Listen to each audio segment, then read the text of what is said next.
is now out. So the second arc in the 2 arcs of that series is complete. If you're the kind of person who wants to wait till something's complete, go for it.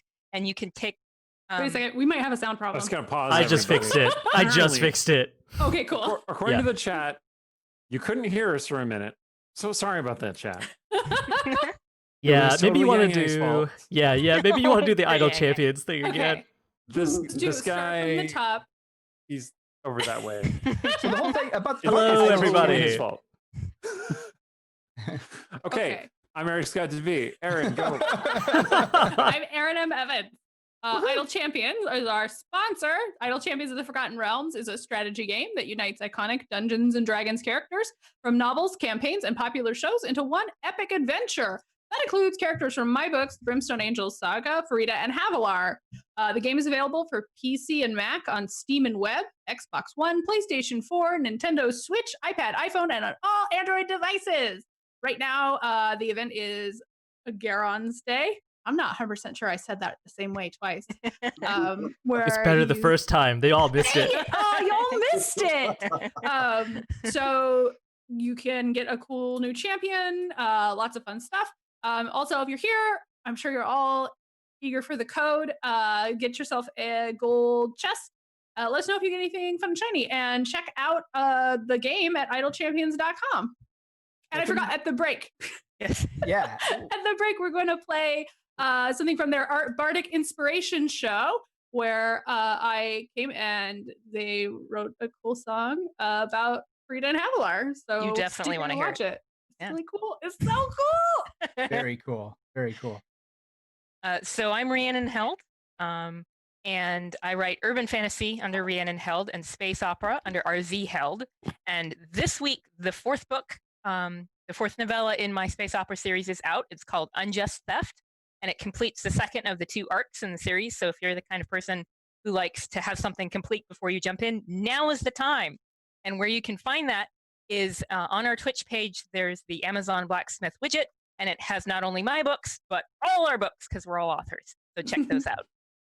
Hi, I'm Yang Yang Wang, muter of mics, writer, and a filmmaker. Who I would am be without you, Anthony though? Moreno, author and teacher.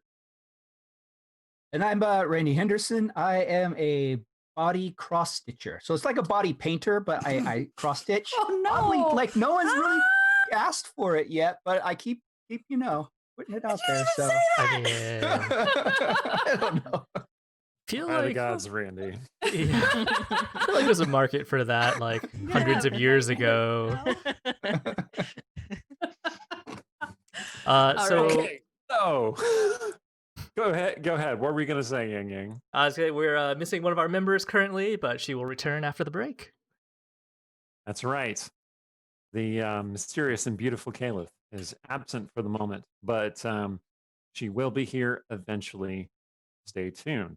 Now, what has gone before? The Westgate Irregulars got back to Westgate after their long sojourn through the plains, which involved the astral sea, the great churning chaos of limbo, and the interior of an astral dreadnought, which Cecilia would particularly not recommend. No.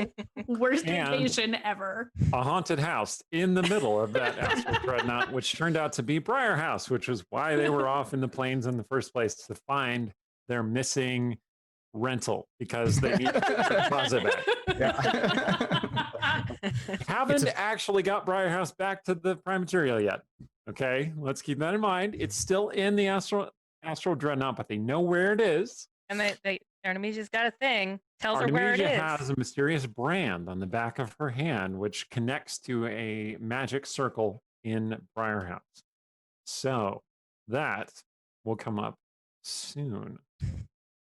For the moment, the Westgate Irregulars are on the road to the Dwarven outpost at the southern tip of the Giants Run Mountains. I always fumble it.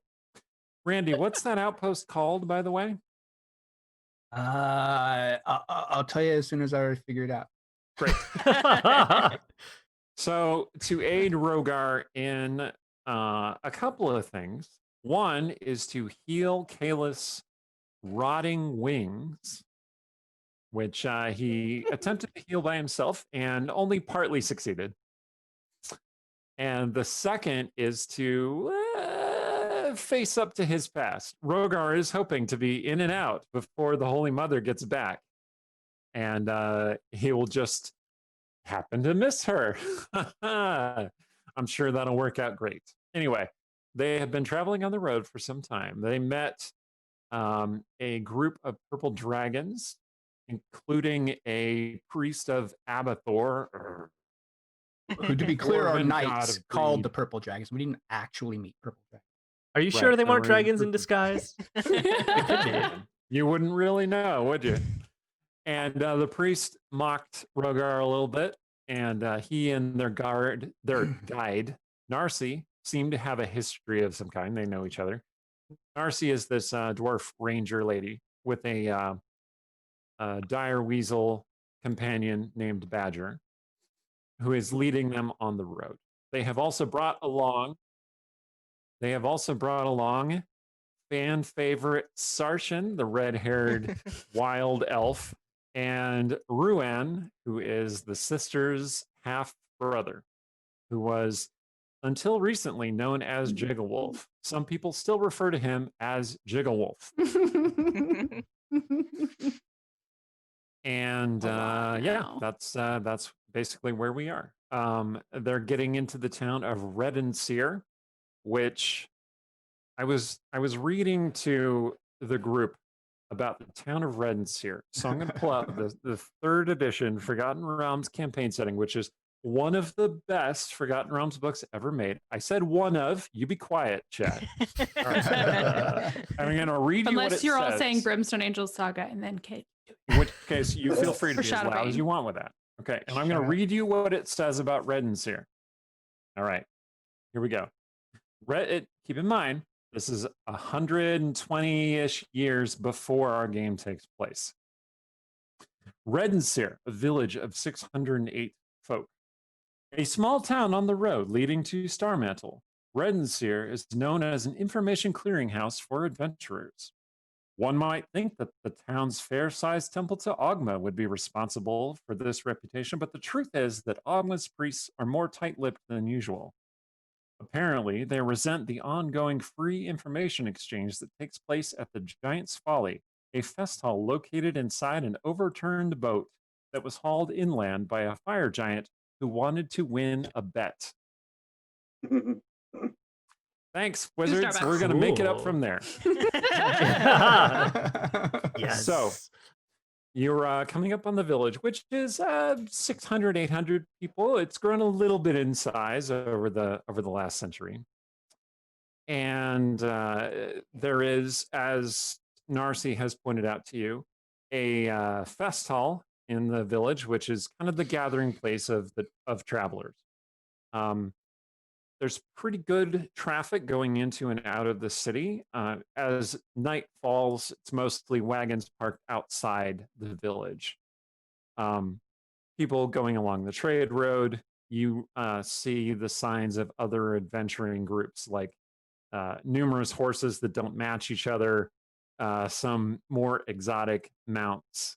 Like someone is trying to pull a two-legged dragon mount of some kind into a stable.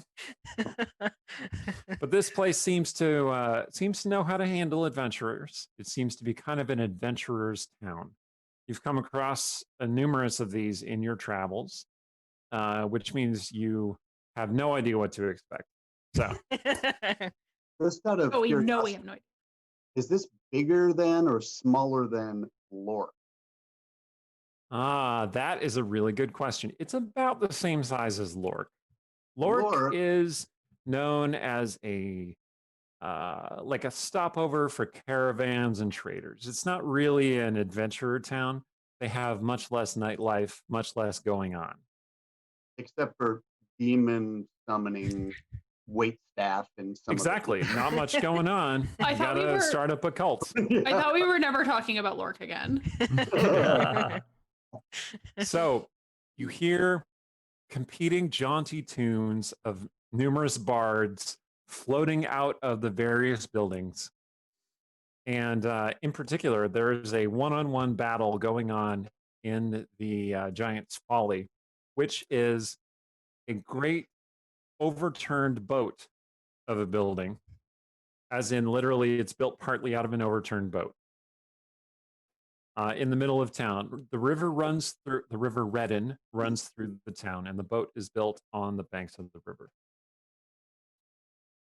Narcy says, it's so good to be back. I'll take your mounts. You go ahead and grab some food and see if you can find a room at the Giant's Folly. It seems to be real busy today. Uh-oh. Do any of the song bards happen to be singing a Stong classic? Like Oh. Bounce or Artemisia's mom or Well, they better not be without paying licensing fees, right? I'm going to need you Cecilia. to make a performance check to determine how far your reputation has spread. Oh, okay.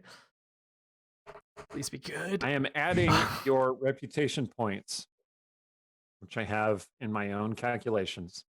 So I rolled a 1, and I add a 3, and that makes a 4. I Sounds like we got to make a splash. Well, in- that's what's in this line. place called? Unless he has advantage. Is it possible he has advantage for any reason? No. He does have his. Oh, I wish I had so. luck. Him helping. Unless he has a inspiration he wants to spend. Let's see. I do have an inspiration. I will definitely spend that inspiration. Yeah. Okay. I rolled a 2. I That add a seems like 3, Wow. and that equals a 5. I'm not even joking. This is the perfect, This is the fate's perfect decree. time to spend inspiration too. The Anyway. dice Yes. have spoken. The dice have spoken. So You know what? I think that just means you gotta do a show, make a splash Yeah. here. No Yeah, question. I feel like if not anything, only are they not singing one of your songs, but they are singing a song that sounds vaguely like one of your songs, Oh. pirates. and that They're is pirating music. "If I Taught Magic to Your Mom." Oh, that's terrible. Like just what spells I do, You need to break that guy's fingers right there. and the crowd Hmm. seems to love it. All right, I got you. Well, I then got they'll love so the happy. original, definitely then. Okay, but I feel Mostly like the bards are trading like different verses of the song to talk about different spells. So Stong listens to it for a while, and he starts nodding his head. He's like, "Hey, this isn't bad. It's pretty good. I'm gonna go check this place out, guys." And then he'll walk out ahead into the tavern.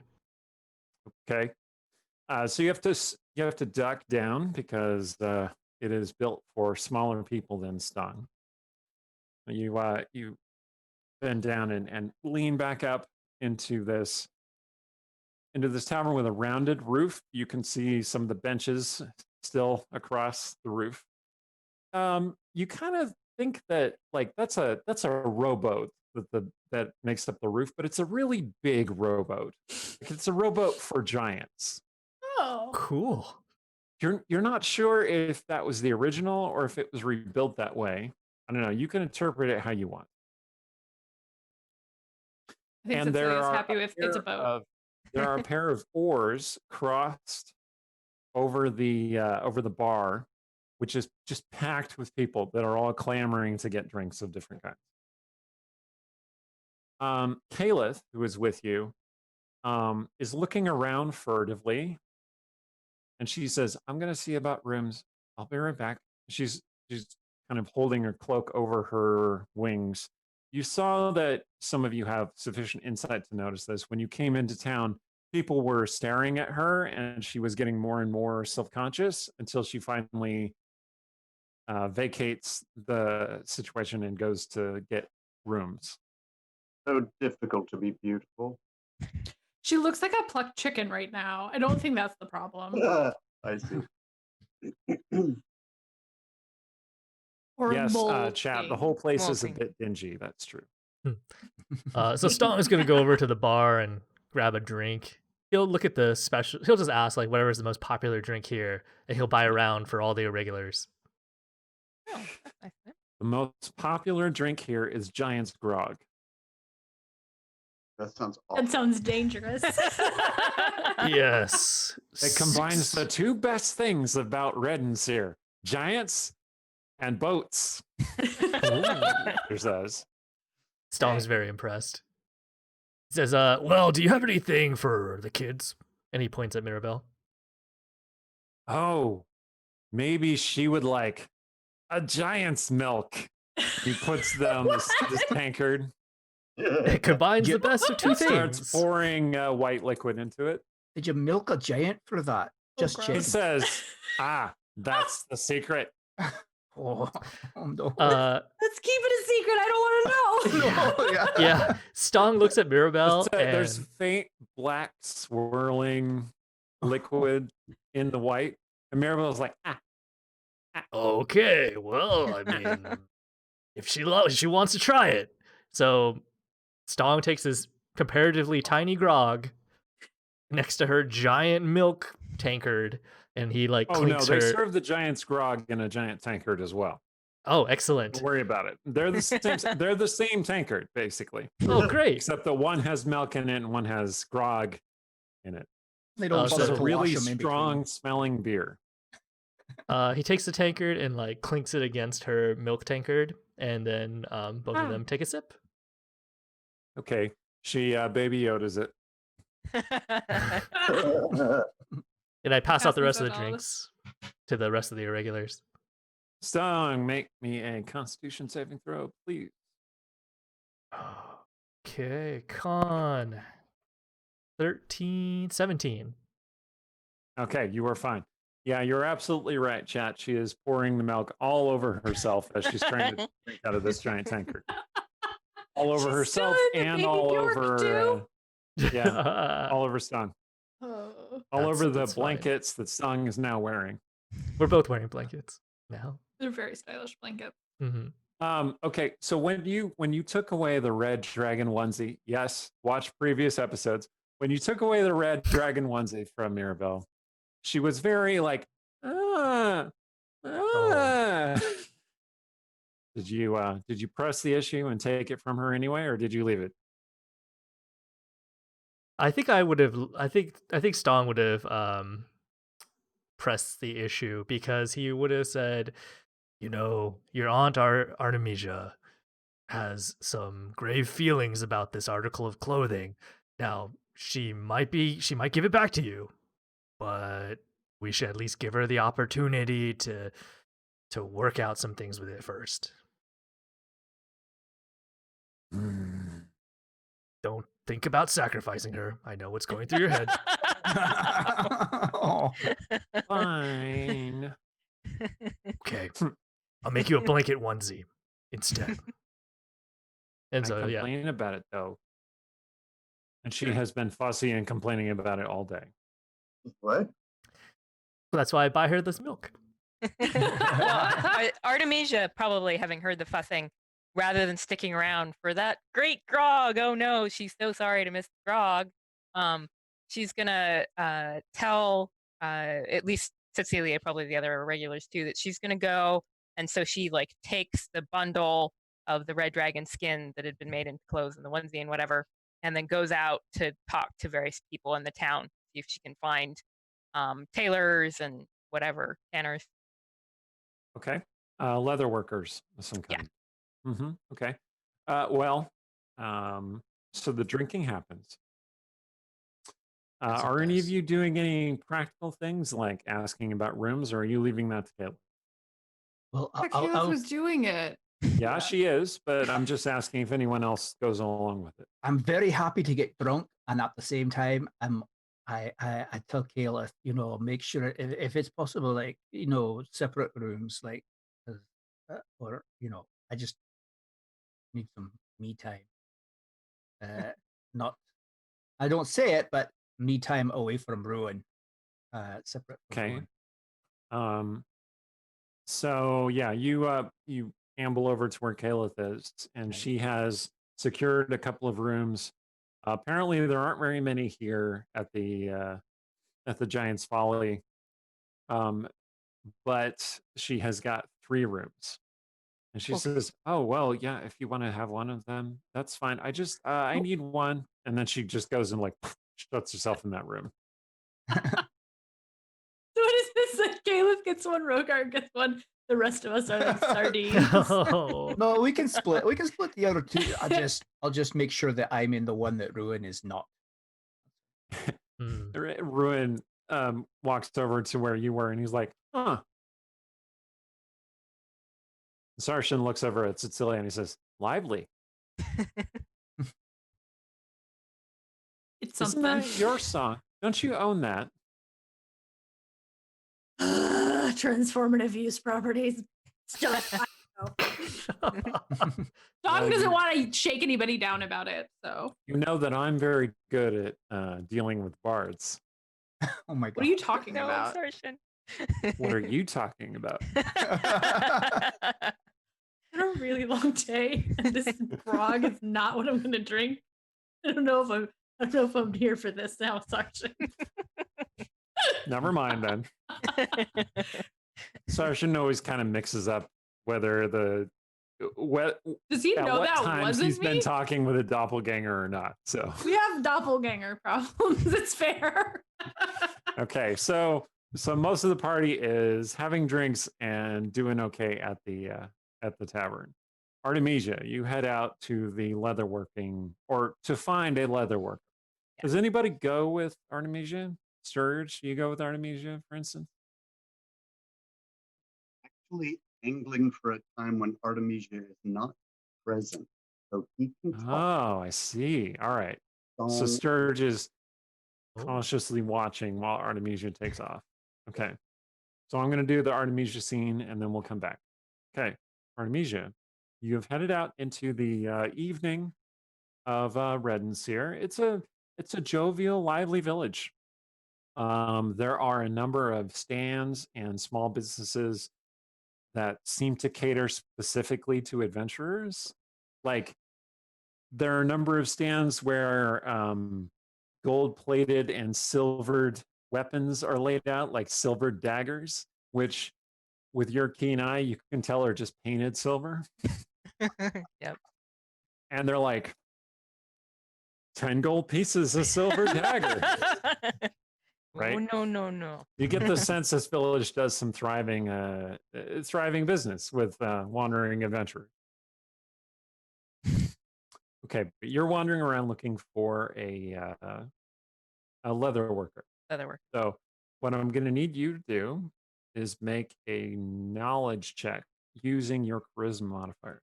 So this is how I Okay. do gather information. So if you're trained in some sort of knowledge, you can use your charisma modifier. Otherwise, it's just a charisma check. 18. Okay. You managed to weed through the hagglers and the con artists and the people working to exploit adventurers and find a fairly decent leatherworker. So she is a gnome woman, in fact, who is running a small stand and she's selling leather objects like scabbards and gloves and masks. There's one plague mask that reminds you of something Sturge might wear. And you're browsing, looking at her wares.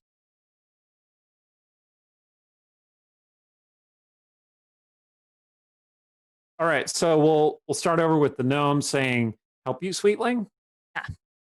So I have this skin, dragon skin, and I would like some sort of scale armor to be made to honor the memory of a great fighter. Ah, let me see it. She leans Turn over it over. the stand to look. It is in Oh. a couple of pieces, and it has not been treated yet. Yeah, I can smell that. Well, I don't tan leather myself here, but I can direct you to my supplier. His name is Vann the Tanner. He is out by the river where he dumps all the byproduct of his tanning. You know how tanning works. I'm Anyway, sorry, Yep. is he a van down by the gives you river? directions. Vann the tanner and a van down by the river. Anyway, she directs you. and Artemisia will follow the directions. She's going to note as she goes. She wants to get Stong some clothing, real clothing, and maybe something special for Maribel. But she's going to the tanner first. Okay.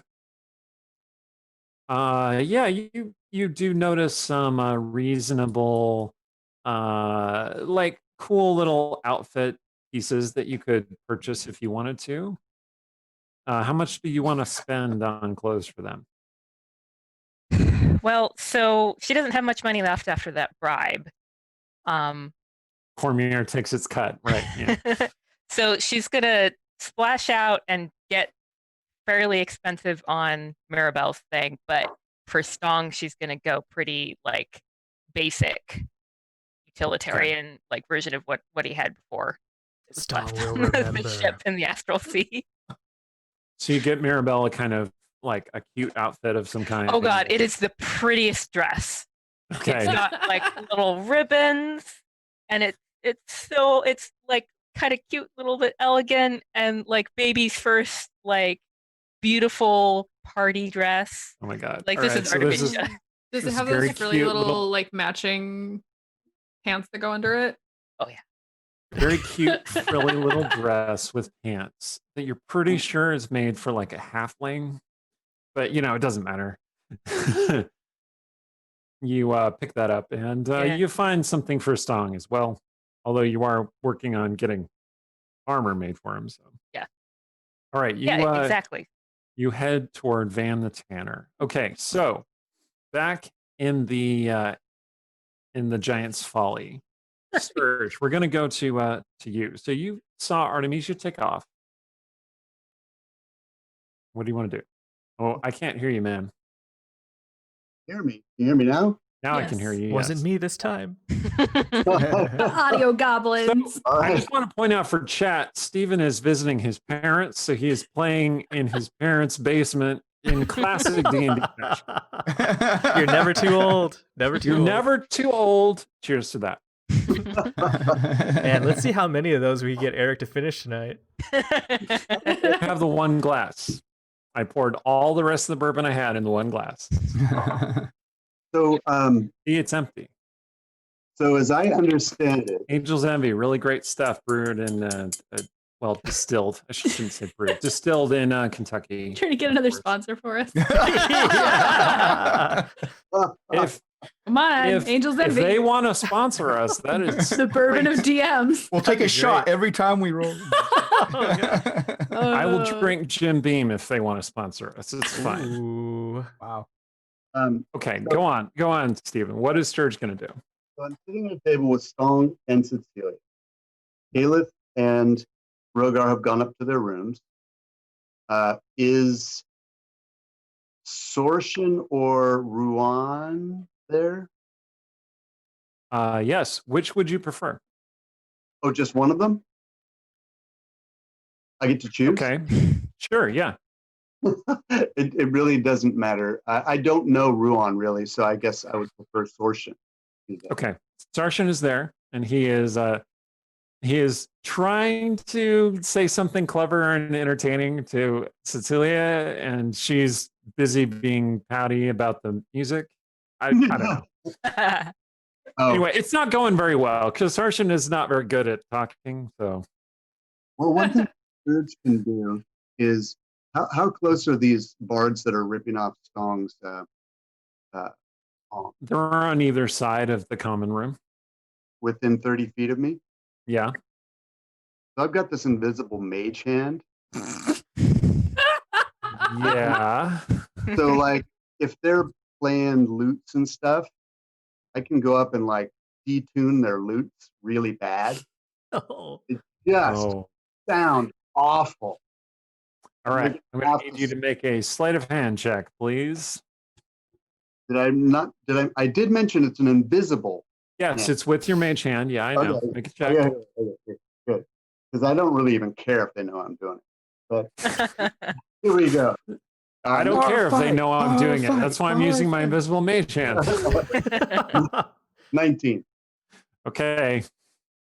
Yeah, one of them goes wildly out of tune. Mhm. Oh. And then if he You only keeps have it- one mage hand, so you can Yeah. now give that treatment to the other one if you want. I think this one I'm gonna crank up the string so tight it breaks. Ping! Okay, make a check. Okay. This is why taverns are a classic. You can do so much shit. 22. Damn. Oh, okay. So that bard, all right. So there's the one bard who is like this human, big bearded, singing his "If I Taught Your Mom to Use Magic," right? And his lute goes out of tune, and he doesn't notice until people start booing him. And then the other bard, who is this lithe, younger human man, think of Jaskier from The Witcher. He's like, this is my opportunity. And he starts playing madly on his lute and singing the song. And then his lute string just, and let's see. And the lute string smacks into his face, drawing the blood. pretty face. Oh, So And he's like, and he falls over, and the crowd just like, what is even happening? And then we're just clapping. Like, this is when you get up. all part of the act. No, I think what Stong would do. I think what Stong would do is he'd feel like, really bad for these bards. Like he'd like hurry up there, and he has a lute as part of his bard pack, bard items, and he would actually just give them his lute. And he would say, "Hey, look, I've been booed before many times. Don't let it get to you. You just had some bad luck. You can still do it. Finish your song. Be a hero." Oh, stop. Make a charisma check, buddy. Oh God, don't make me do it. I'm gonna make you do it. I'm using D&D Beyond to roll my dice. Unfortunately, it doesn't show people my rolls. 12 plus a 1. Oh, 12 minus a 1. That's an 11. Better than average? Better than mediocre? Okay. They seem somewhat reassured. And then you hear a voice behind you say, "Stong Macguck, is that you?" Do I recognize this voice? It does sound vaguely familiar, and you turn to see a jet black skinned tiefling woman with a golden, like a tree up across her face and on her forehead. And you recognize that as the Raging Sorrow. Oh, hey, what are you doing here? She gets up a little shakily because she's been drinking a lot. Oh, please don't She get says, up on my account. "What are you doing here?" And she comes sidling over you.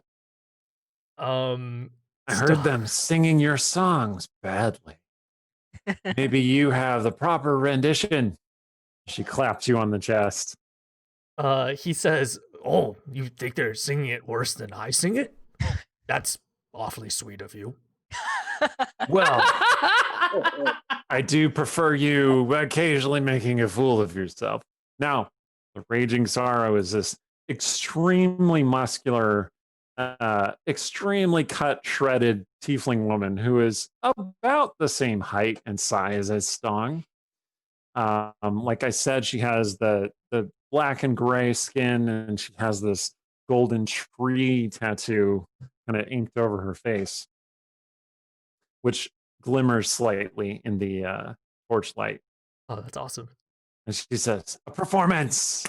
A performance!" And then everyone starts clapping. Like, "Performance! Performance! Let's do it! Yeah!"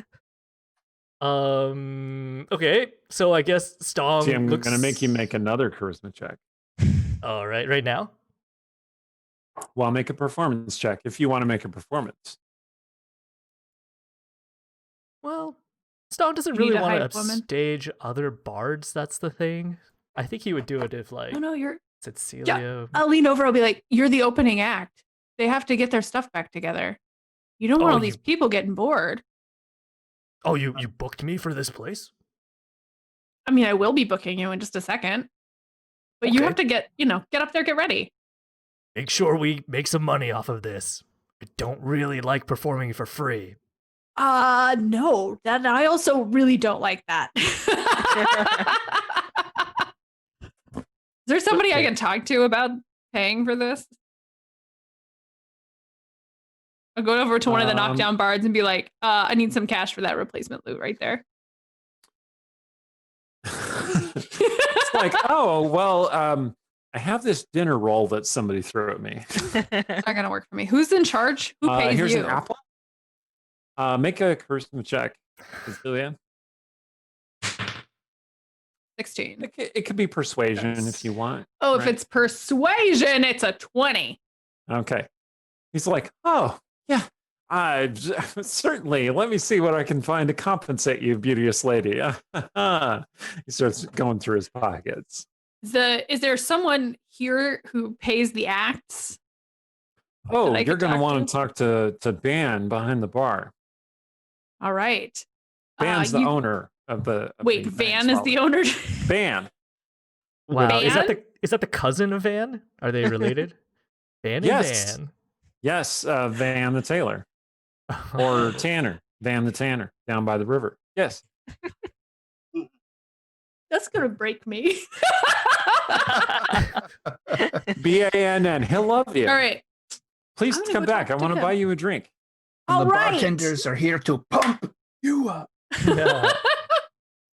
All right. I gotta go to the bartender while Stong is prepping and Hello, I'm Vann. seems like you have a problem with your bards. Fortunately for you, This is a pretty common night for the Giants Folly.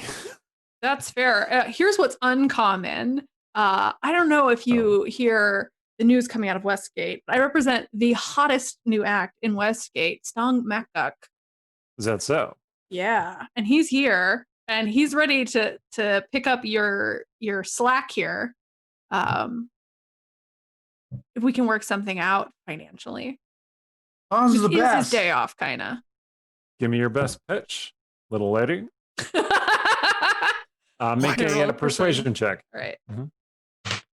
This dude called you little lady. I Destroy know him. that's throwing me a little. It's a Well, you're 27. little compared to him. He is huge. Well, it can't possibly be worse than the bards we have here, and I'm expecting it to be a lot better. I mean, You're hired. it will be great. Okay, cool. You need coin in advance? Half in advance. Okay, he slides 20 gold pieces across the table to you. All right. I'll give Stong a thumbs up. Always be hustling. Oh, and here he slides a tankard of giant grog. Like I've still got You one guys- over there. You guys got any? Do you guys have anything else? This is probably really helpful for your bard. Might need another one. You guys don't? Do you have anything besides the grog? Yes, we have small beer. Thank you for the You want grog. small beer. So run that back over to Stong. Oh, That's and we really have big. giant slayer stout. That is a great name for a stout. Right? Right? Right. says. Yeah. Okay. Okay. So Stong is getting a little inebriated. Make another constitution saving throw. I'm going back to the table as soon as he's set up. 4 + 4 is an 8. Oh, Great. my dice. You're a My little dice are inebriated. terrible tonight. Oh. And I need you to make another performance check, assuming you're going to go along with this performance. You know, the stars have aligned. Stong is being paid. He is assured that he's the opening act. 19 plus a 3 is a 22 performance. Heck yeah. Was going to give you disadvantage for being inebriated, but I think Bring in it this case, on. it kind of cancels out. So you perform pretty well, and you get the crowd excited, and then people are liking your music, and and you're singing along. Which song are you singing for them? Since it's a new place and I feel like they haven't heard my greatest hits, it's definitely got to be Jiggle Jiggle Bounce. Okay, you want to favor us with a brief excerpt rendition? Okay, fine. The fans want Everybody, it, man. The ready. fans want it. Tell him you want to hear Jiggle Jiggle Bounce. So yeah, I think somewhere in the back of my mind there's like a slow romantic version of this tune, but we'll save that for later when it's just like me and him and Raging Sorrow or Scarcer or somebody. But anyways, Stong's gonna take the stage. He sits on his little stool. He looks at his daughter and he says, I like to sing music that's a little different from the rest of the bards in the realm. I like it to be a little educational as well, because I have a young daughter and she's very impressionable and she needs to know how things in the world work. So here's a little tune that I wrote to help her along her journey to adulthood. Jiggle, jiggle, bounce, or so I've heard. That's how you do the dirty word. Jiggle, jiggle, bounce, or so I've heard. That's how you do the dirty word. The dirty word, the dirty word. Adults like to do the dirty word. The dirty word, the dirty word. That's how you do the dirty word. And then it keeps going, but with like those same lyrics for like 2 more the minutes. patrons are singing along. You're having a grand old time. I hope some of the The patrons are Raging like taking Sorrow notes. is very pleased, Some The of those bards patrons are like, singing along, Cecilia, come particularly smack that notepad out of shouting their the hands. words, the dirty word, and she's looking directly at you. Well, I just hope that there's like one patron who had no idea how to do it, and then they were like, "Oh yeah, okay." Oh, Oh, okay. Oh, Yeah, he's okay. singing notes. All right. Sorrow is really a subtle person. Oh yeah, the Raging Sorrow is definitely not subtle at all. Stephen, we didn't hear you very well. You're probably going to need to Sorry. speak a little closer there. I'm going to get really close now. There you go. So while this is going on, and Sorshin is tapping his speed and looking at the music, I'm going to lean closer to Cecilia, and I'm going to say, Cecilia, I've been meaning to speak with you since our, I think, shared vision in Briar House. Don't deny, it's okay. I want you to know something about me, which will perhaps put you at peace regarding that whole matter. Did you know that some time ago, when I was looking to expand my magical capacity, I sought a pact with a higher being? Cecilia's gonna look forward. She's gonna be like, well, sounds like a good thing you didn't do that. Well, I am still rather disappointed I was unable to make contact with that being. I admire it very much. Of course, it's fine. I have learned to read magic by book, and it's been quite good for me. But nevertheless, I don't think it's for you. well, You know what they think about warlocks, right? Warlocks are lazy. They're probably up to no good. you know, you might be surprised to hear this, but people have thought that kind of thing about me for my entire life. I know it's a surprise, but I Big surprise. Don't care. I don't care. I think that's why this is not for you. Because I think if you're going to make a pact with something like that, the first thing you got to believe, you got to accept, is that you're really nobody. And Sturge, I don't think you think you're nobody. Give him a clap on the shoulder. And then I'm going to go see about the room. Oh. Before you do, and I think you're right about the nobody, and I thank you for that information. But it seems I've inadvertently been chosen by a higher being. You sit back down now and be like, sorry, what? Yes. In fact, I'm hoping you might be able to tell me a little bit about this being. I think it's a him. Yes. The old elf said him. His name is Cheverash. Sarshan leans in from Surge's other side. Go look up at Sarshan, like, does this sound familiar to you? Because it's like, I don't know. Cheverash, I don't know the Black her. Archer. Ah, Well, there you go. I Are we think. talking? Yes. The god of vengeance and retribution against the drow particularly, but all enemies of the people. Oh, You have an elf god bugging you?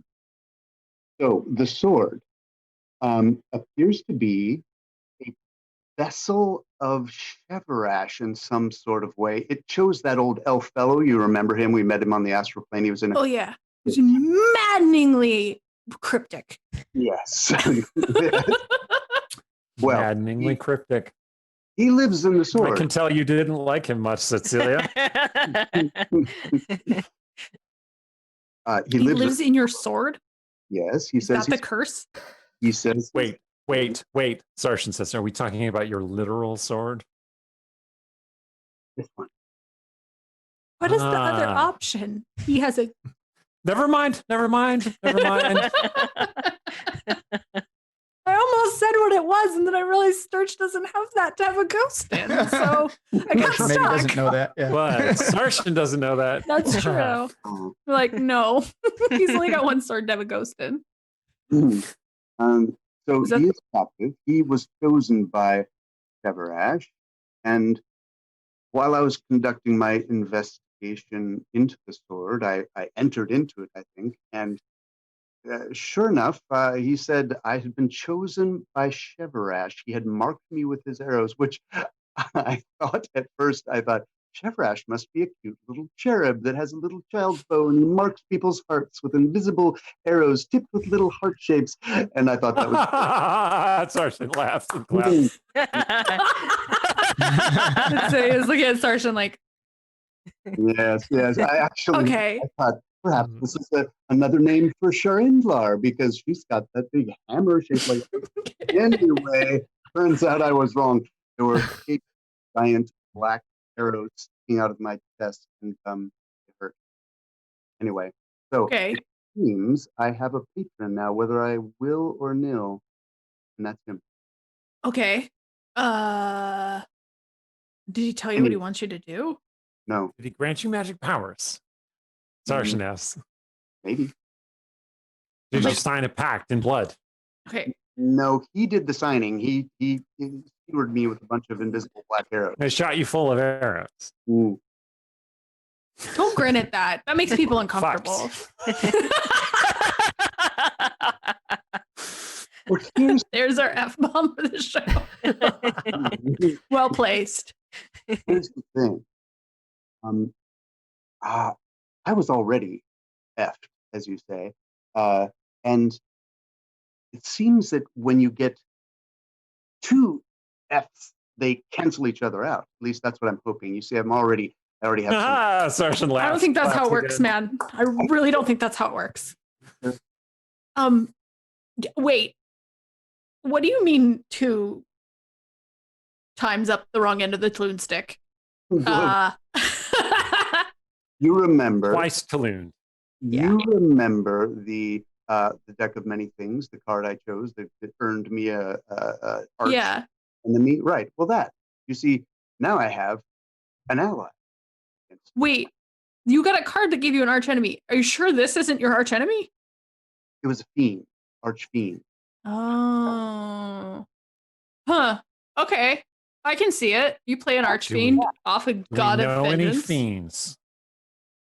It kind of goes, do you know who this? Wait. What? Your arm, the mark. What about it? That fiend. Wait, what? Would it? That's Wait, what? Sarshan says. me Person first. is help. Her first, but me second. That's the arch enemy. I have no idea, but wouldn't Oh, that you're make just sense? guessing. Wouldn't that Oh. make sense? Same day. We both got it the same day. There is that. I don't know about that being an archfiend. I don't know. Is that not a technical term? You know, I Cecilia does not know. Aaron. Sarshan also does not know. I mean, maybe that would be convenient. I have a lead on that. I know more about Archfey than I do about Archfiend. I can't remember the words exactly. I think it was Archfiend. Because you are cursed. Yeah, he's Yes. real cursed. Mm-hmm. And not just when Cecilia swears about you. Right. Cecilia, Yes. do you have any advice for me in this situation with a higher being with its talons in me? Don't take anything that you can't pay for. Don't do anything you're not sure about. That just seems like good advice. Talk fast. Hmm. She makes brief eye contact with Sarshan. Like, this is a very uncomfortable place where she's trying to not tell the truth about things, but also it would be really dumb to lie about them right this spot. Sarshan leans across the table. What do you Don't sleep with it either. What is wrong with you? What? I'm just trying to be helpful. I find out what it wants, like pronto. Yes. Like, figure out what are the terms. I mean, this is essentially a really weird metaphysical contract. We And shall defend you, Sarshan says. probably. Probably. Sarshan adds. You did steal my map. No. Wait, he stole your map. We shall not defend you. Okay, You fine. are It a wasn't map that big a stealer. deal. Find out what it wants. Find We out what might the terms defend you. are. Like, when is this over? And if the answer is it's never over, then you've got to figure out how do you make it over if you need to, because there's got to be an answer to that. Another. Chevrosh is a force of vengeance and destruction. Has he asked anything of you? Commanded you to mete out retribution upon anyone? I have only met my fellow captive in the sword, and I shall have to meet with him again, perhaps to find out if Chevrosh is going to ever come and speak with me, or how he speaks. I don't know. There's also the school of thought where you just don't talk to him. Maybe he'll forget about you. Then you just have a free sword, right? He definitely will not. You don't know. Are you friends with him? Do you go out to brunch? I suppose that's true. You maybe have more of a religious education than I do in this matter. Perhaps. Thank you. And for the record, Celia, I don't think that's the act of a lazy, unworthy person to enter into a pact. I think there's ambition and just another way to tap into the weave. Nothing wrong with that. But thank you for your Guess insight. you're gonna find out, man. Stop grabbing magic items. I actually feel I am one step closer to freedom this way. You're a very positive person, Sturgeon. It surprises me every time. It's a great deal of optimism. I have a tangential and somewhat related question. Mhm. Did you ever get that axe back from the Githyanki? That is the No. word, right? Githyanki. Somebody mentioned it in my hearing, and I thought it was an interesting word, so that's why I remember it. I did Sarshan said. not. Oh, that is unfortunate. Oh, I thought Stong asked her to return it before we left. Did the she? I mansion, thought she said but- no. Did I I remember wrong? think she said no. I think she laughed at you Mm, and you didn't push it. mm. You could have told me. I could have acquired it for you. I think it was pretty clear that I wanted it. Oh, no. Lady Cecilia, you would certainly not want to use that axe. Why? It is cursed, of course. Why is it a bad thing that we didn't take it then? Oh, just because you left it unobserved and unsupervised in Westgate. I'm sure it's fine. What kind of curse are we talking about? The similar kind of curse. We could have been sisters in chivalry. Oh no. See why Eric was like, you don't want that. It's not for you. like an evil god kind of curse? Uh-oh, Artemisia's coming back. Let's go. Possibly. All right. So, Artemisia, we're headed to find Vann the Tanner down by the river. I just wanted to pause really quick and rewind for a second. Are we to understand that Sarshan slept with a certain archfey named Haranawachu? That is very much how Cecilia took it, but I suppose he could just be like, I got warned this. You should get warned this too. Considering she appears as a woman covered in blood or a giant wolf. I don't know. Well, he might be into the wolf. I mean, yeah, she's a lot bigger than him when she's a wolf. So Can also be a giant wolf covered in blood.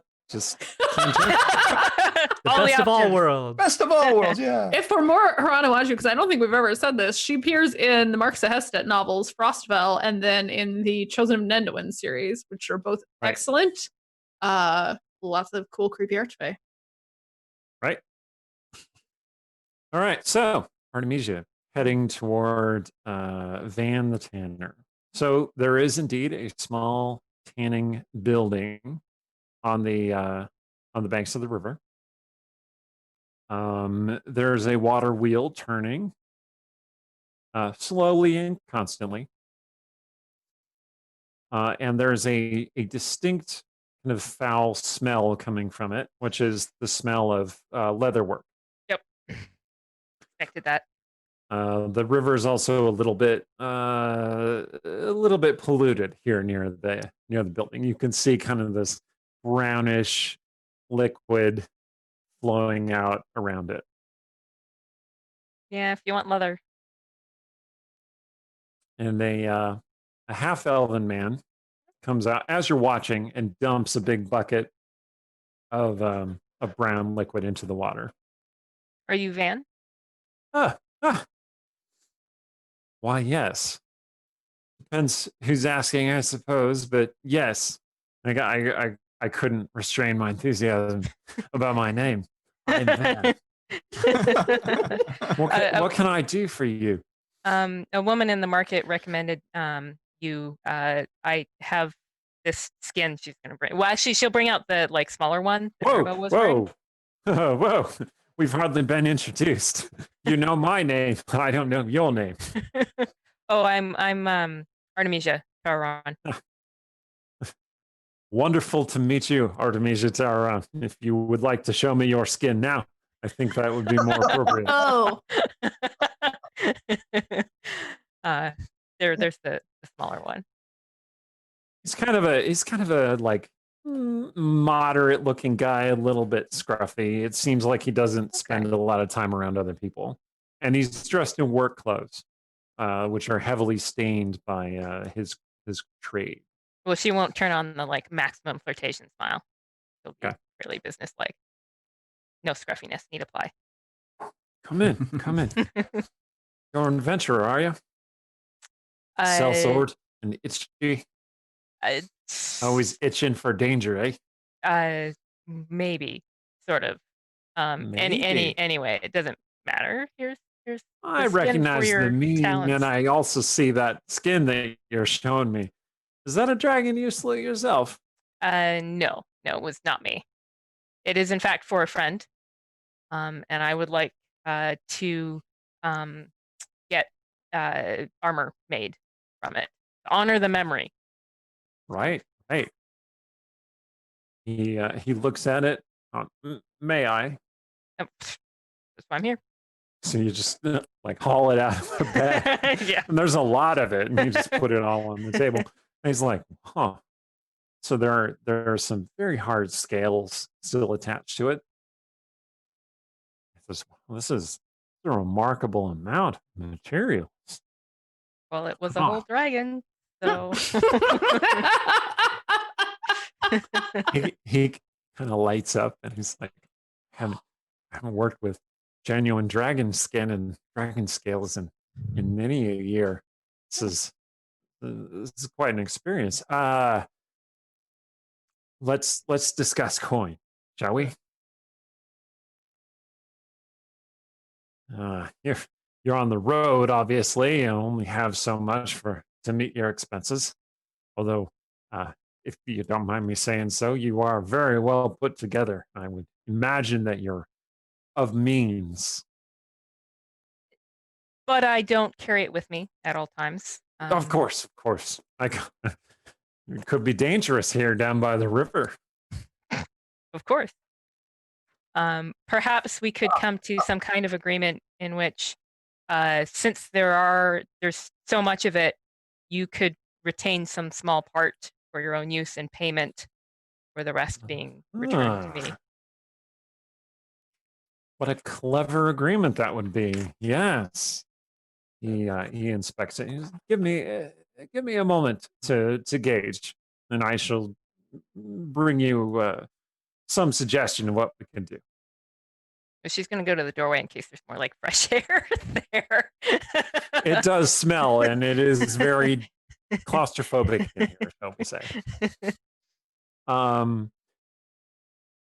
Obviously, this is a working tannery. There's leather being produced and hardened, and you see several suits in various states of composition set out on tables, and one almost complete leather suit hanging on a mannequin. It says, "Ask you what you do back in the city. I can tell you're from one of the cities on the coast, eh?" Westgate. Westgate, is it? Ah, somewhat far afield then. You're we have you're a merchant. business. Yeah. Yes. I in fact manage a salon, but clothing, fabric, and leather once it's finished. Not this stage, but she's gonna like look at the craftsmanship on the mannequins and stuff. It seems to be fairly high quality. If you can, I mean, because you do work in a salon, so you are familiar with what high quality craftsmanship looks like in terms of clothing. This guy knows his stuff. Good. You were not steered wrong. Hooray! So once they work out a price, I mean, she is going to push hard for the like payment in part of the skin as opposed to like in coin, because she does not have much left. But once that's worked out, she's not going to be inclined to stay and chat. She's going to want to get back to the fest hall. So. Okay. So your eye is drawn to that partial suit of leathers, which you think has some level of enchantment about it. Like you just kind of get the feel that it's magical in some way. You're inspecting it, and then you hear him coming over to you, and you realize that he has a limp on his left leg. He's kind of dragging his foot along behind him, and he says, well, in my assessment, I have two options to present to you. If you want to be parting without any coin spent, here are the two options. I can use these scales to make a suit of scale armor. Since they are red dragon scales, they should be very resistant to flame. Keep the heat out and away from the body of whoever you're buying this suit of armor for. In compensation, I would take the leather, and for my own use. Alternatively, I can make you a suit of leather armors, which, again, should be somewhat resistant to flames, but it wouldn't be as protective, as it would be using the tough leather, but not the protective scales. And for that, I'd be taking the scales. There's more leather than scales, however. So if you take the scale armor, then I might be giving you back some of the leather or something else that you might be liking. I But couldn't wait, give you there's more. both of the suits, though. Only one. That's fine. I'll take the scale armor, and enough leather, perhaps to make a child's cloak, Huh. or two cloaks per. The other one would have to be a larger cloak, but or perhaps a cape, short cape. Right. I don't suppose you have some interest in that suit you're looking at. Would it fit Stong?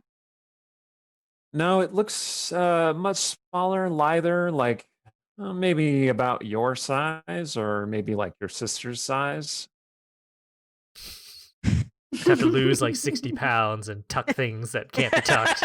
I think this would suit you fairly well if you like it. I might have to. If you don't mind me saying so, I might have to let the bust out slightly.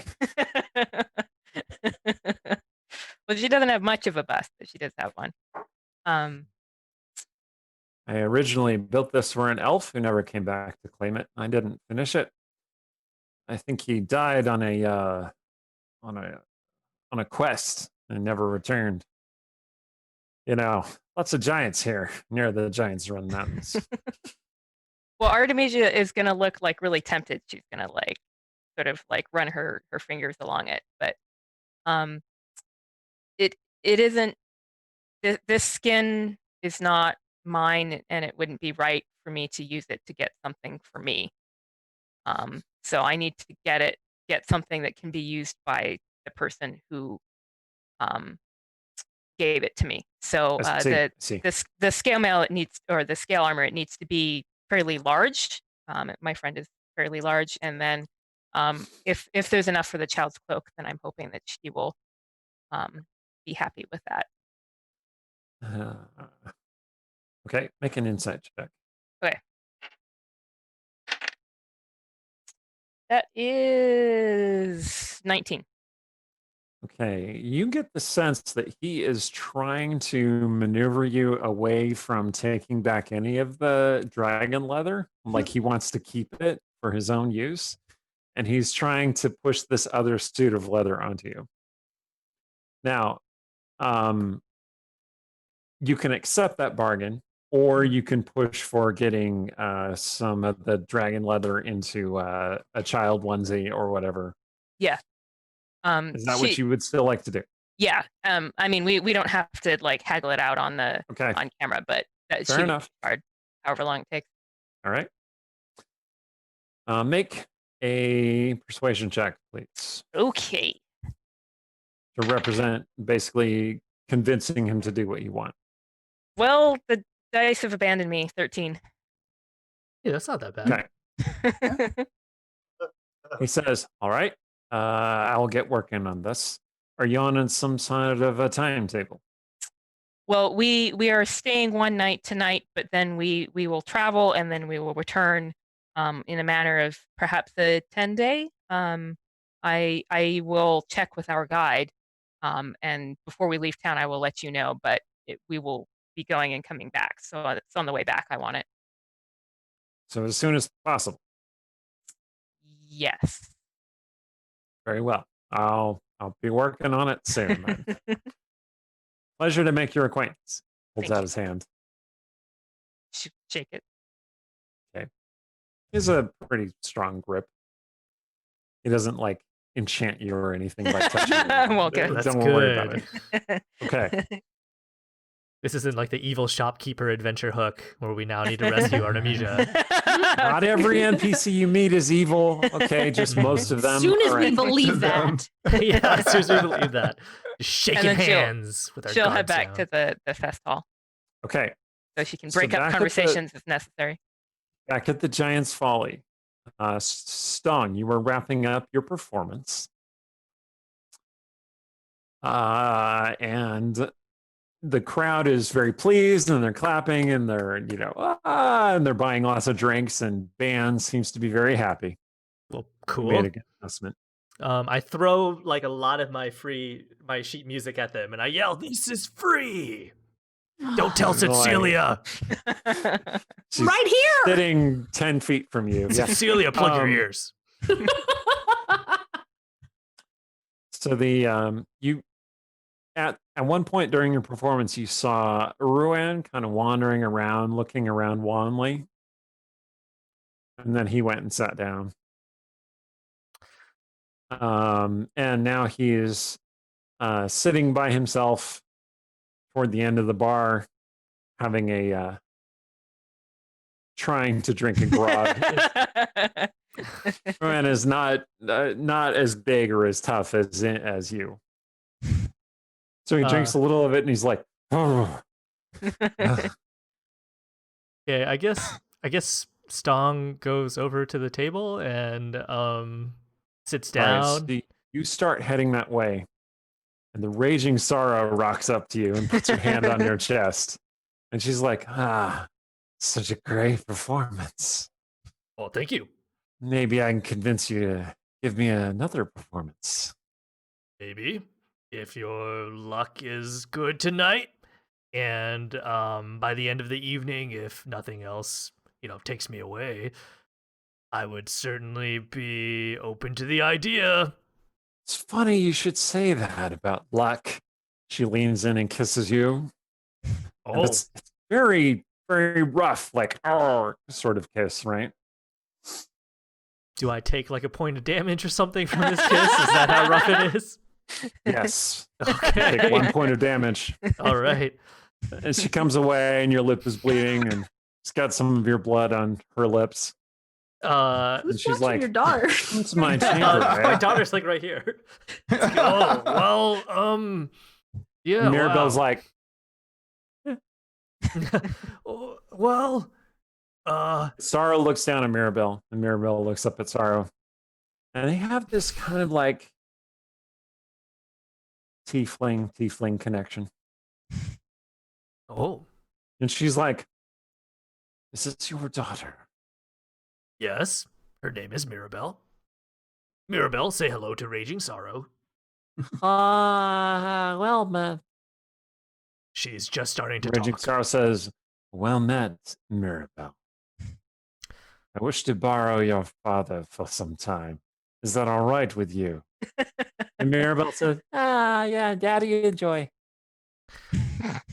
Well, And Sorrow says, yes, I promise. now that I've received my baby's permission. Who's gonna watch Mirabelle while Give her to Rogar. I mean, is Rogar Rogar there? has Definitely secreted nothing himself can in his happen. room. Yeah, I think he would that's give true. her to Cecilia. So he walks over to Cecilia and then like hands Mirabelle towards her and says, what do you do? I think the Raging Sorrow wants to duel me in her room. She's sad that she lost last time. I don't think that's what she's asking, man. Bunk duel. I mean, it's pretty clear to me. I mean, she even drew first blood. Sorrow I is don't know. standing back there and she's like, Don't Do worry, you I want think I can handle it. me to babysit while you go duel? Yes. and Mirabelle goes, it's easy. You are a great friend and a great aunt, and I know that you would not skip or miss any opportunity to spend more time with Mirabelle. And Sarshan says, yes, we would never miss any opportunity to spend more time with Mirabelle. Apparently, Sarshan says, Sarshan's Uncle voluntary. Sarsar. Apparently, Sarshan is volunteering to babysit.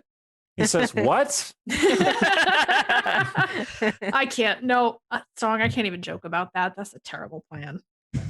Okay. Raging sorrow, I'm sorry. I can't get You can go. Just like don't get knocked out this time.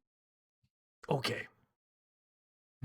Also, if I take bets on you getting knocked out, don't get mad at me. Okay, don't worry. Sergeant says, All right. I shall bet for you, my friend. 5 gold pieces that you will not be knocked out. Stong secretly hands him like 5 more gold pieces, and he says, "To me, not being knocked out." I shall bet your coin that you shall not be knocked out. Yes. Thank you. I Okay. am a good, supportive friend. Okay, so I guess Stong Okay. then leaves. Okay. Raging sorrow.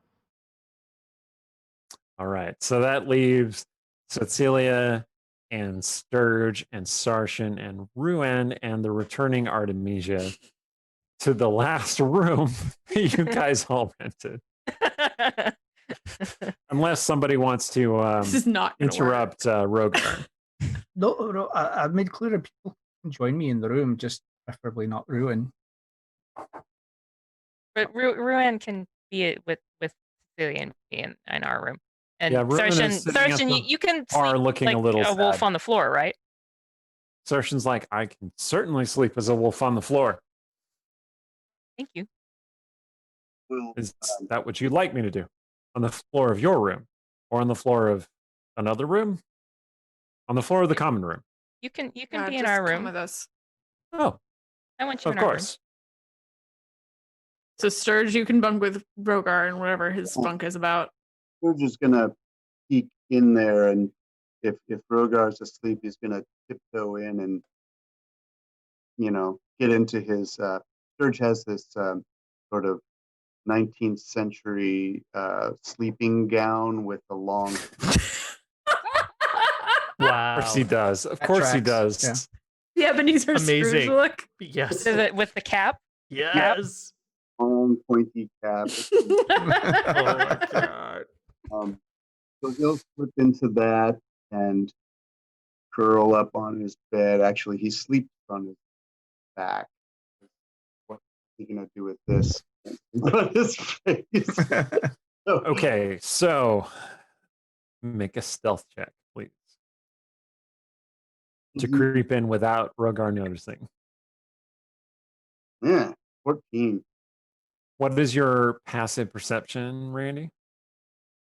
Like, it's well above that. Oh, yeah. You definitely heard Sturge approaching. 18. Oh yeah. 18, yeah. Oh, but I'm just, I look to make sure it's not ruined. It's not ruined, so I was just wave at him and then go back on. I'm praying and drinking. I'm praying. One of these two has got to work. He's got one of those giant Cover your tankards, and he's like, yeah. You're not sleeping. I woke you, and now you're gonna drink and pray. Oh, That's no, he's what I've been doing that the whole time. I've just Oh, I see. So I was okay. So I'm just gonna, undress, dress, and sort of actually, it's going to lie on his side, facing Rogar, and just watch him. Okay. No. I just kind of. Okay. All right, he doesn't want to talk. All right, that was Sturge's invitation to talk, but obviously Sturge is a people person, so he really he knows that was a clear sign that Rogar doesn't want to talk. So he'll go back to lying on his back, and he'll. Well, then Rogar turns back around because you didn't try hard enough. Oh. Oh, Rogar. Wow. It's like I think feelings him, of longing. clunk, clunk, clunk. Yeah. No, it's okay. Don't mind me being sad over here. Did you say something, Sturge? Open one eye and look over. This is sense that Rogar is like, this is Rogar speak for, okay, I'll talk. I'll talk. I'll just. Rogar, Aye. you seem distracted. I'm just, got a lot going on. We're heading to the temple and the outpost, and I haven't seen my people in a long time, and I'm just worried about how they're going to view me. I think, I need to like be perfect when we get there, and I don't feel like I'm very perfect right now. So there you go. You know, I've noticed this about you, Rogar. It seems you have almost no faith in yourself. Everyone else believes in you. Everyone I know. Why do you so doubt yourself? That's a very good question. I don't think that I doubt myself, but I mean, I finally felt I reached a place where I didn't doubt myself when Sharinlar graced me with her powers. I doubted myself for many years because I tried and tried to be a cleric and she didn't. And I worried that she, that I wasn't worthy. And then finally she gave me her powers, but I Has, don't think I doubt myself. has she taken your power? No, but the bogglewomps get in the way every once in a while. And I need to maybe I doubt, maybe I'm questioning, maybe I'm afraid that when I get to the outpost, they'll see that the bogglewomps are following me and I don't know.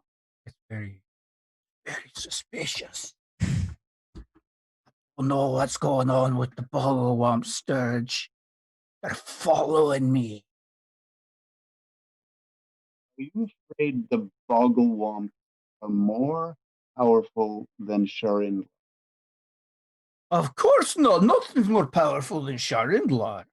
But I'm not Sharindlar. I'm a cleric of Sharindlar, and maybe I'm not up to the task yet of defeating the Bogglewumps or figuring out what the hell they are.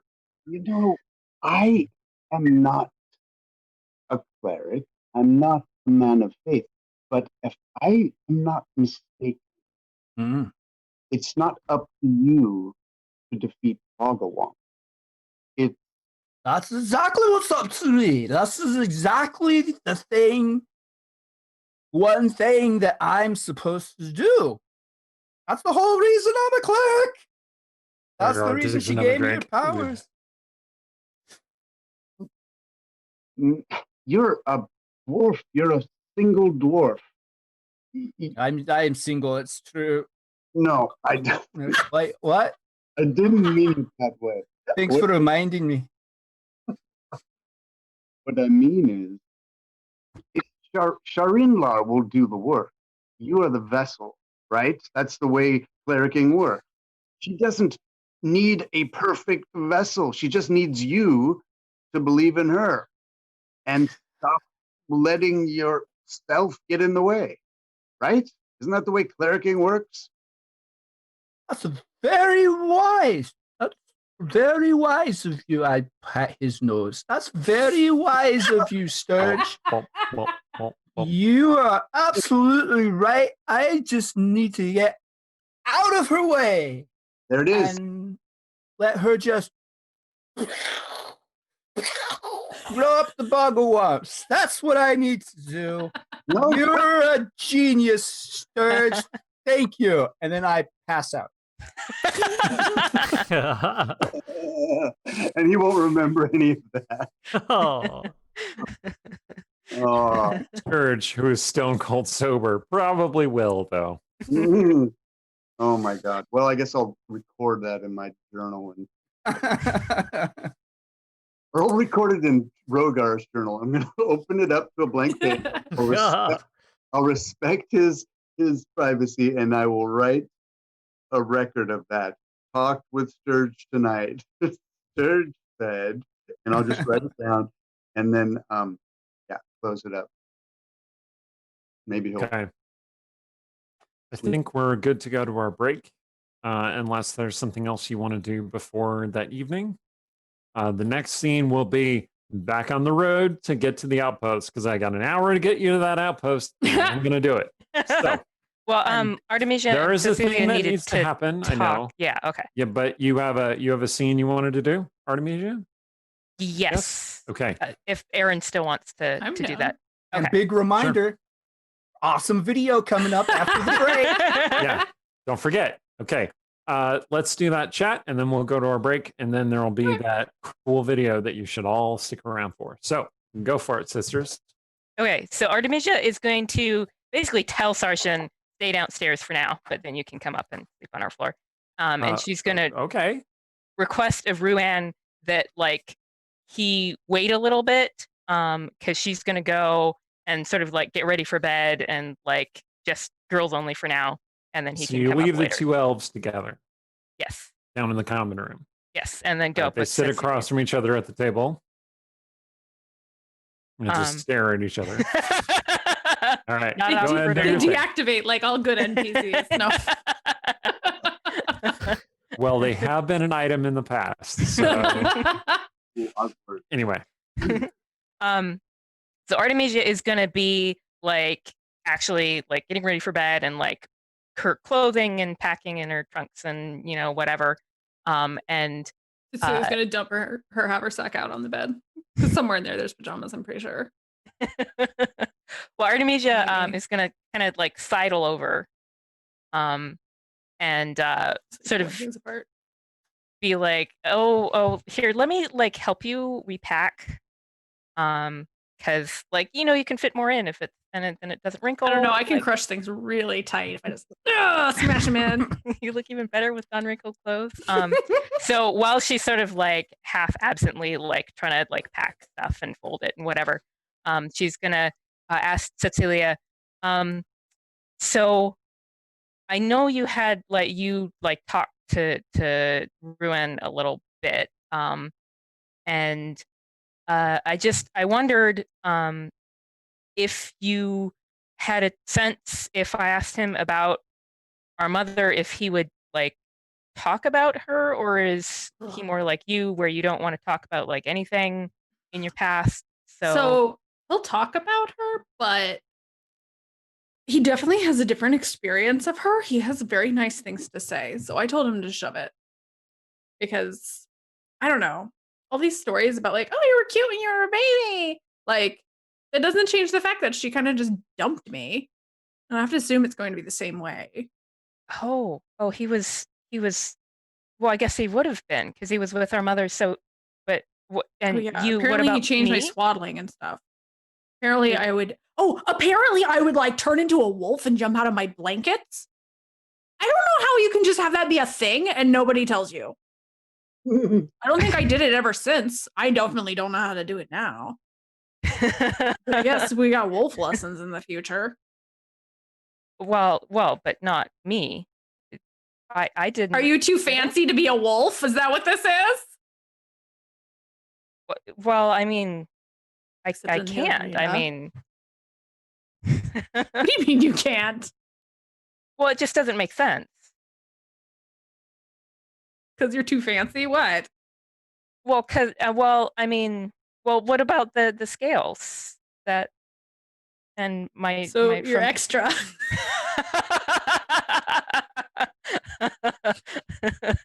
Well, I His mean, attitude seems extremely self-defeatist.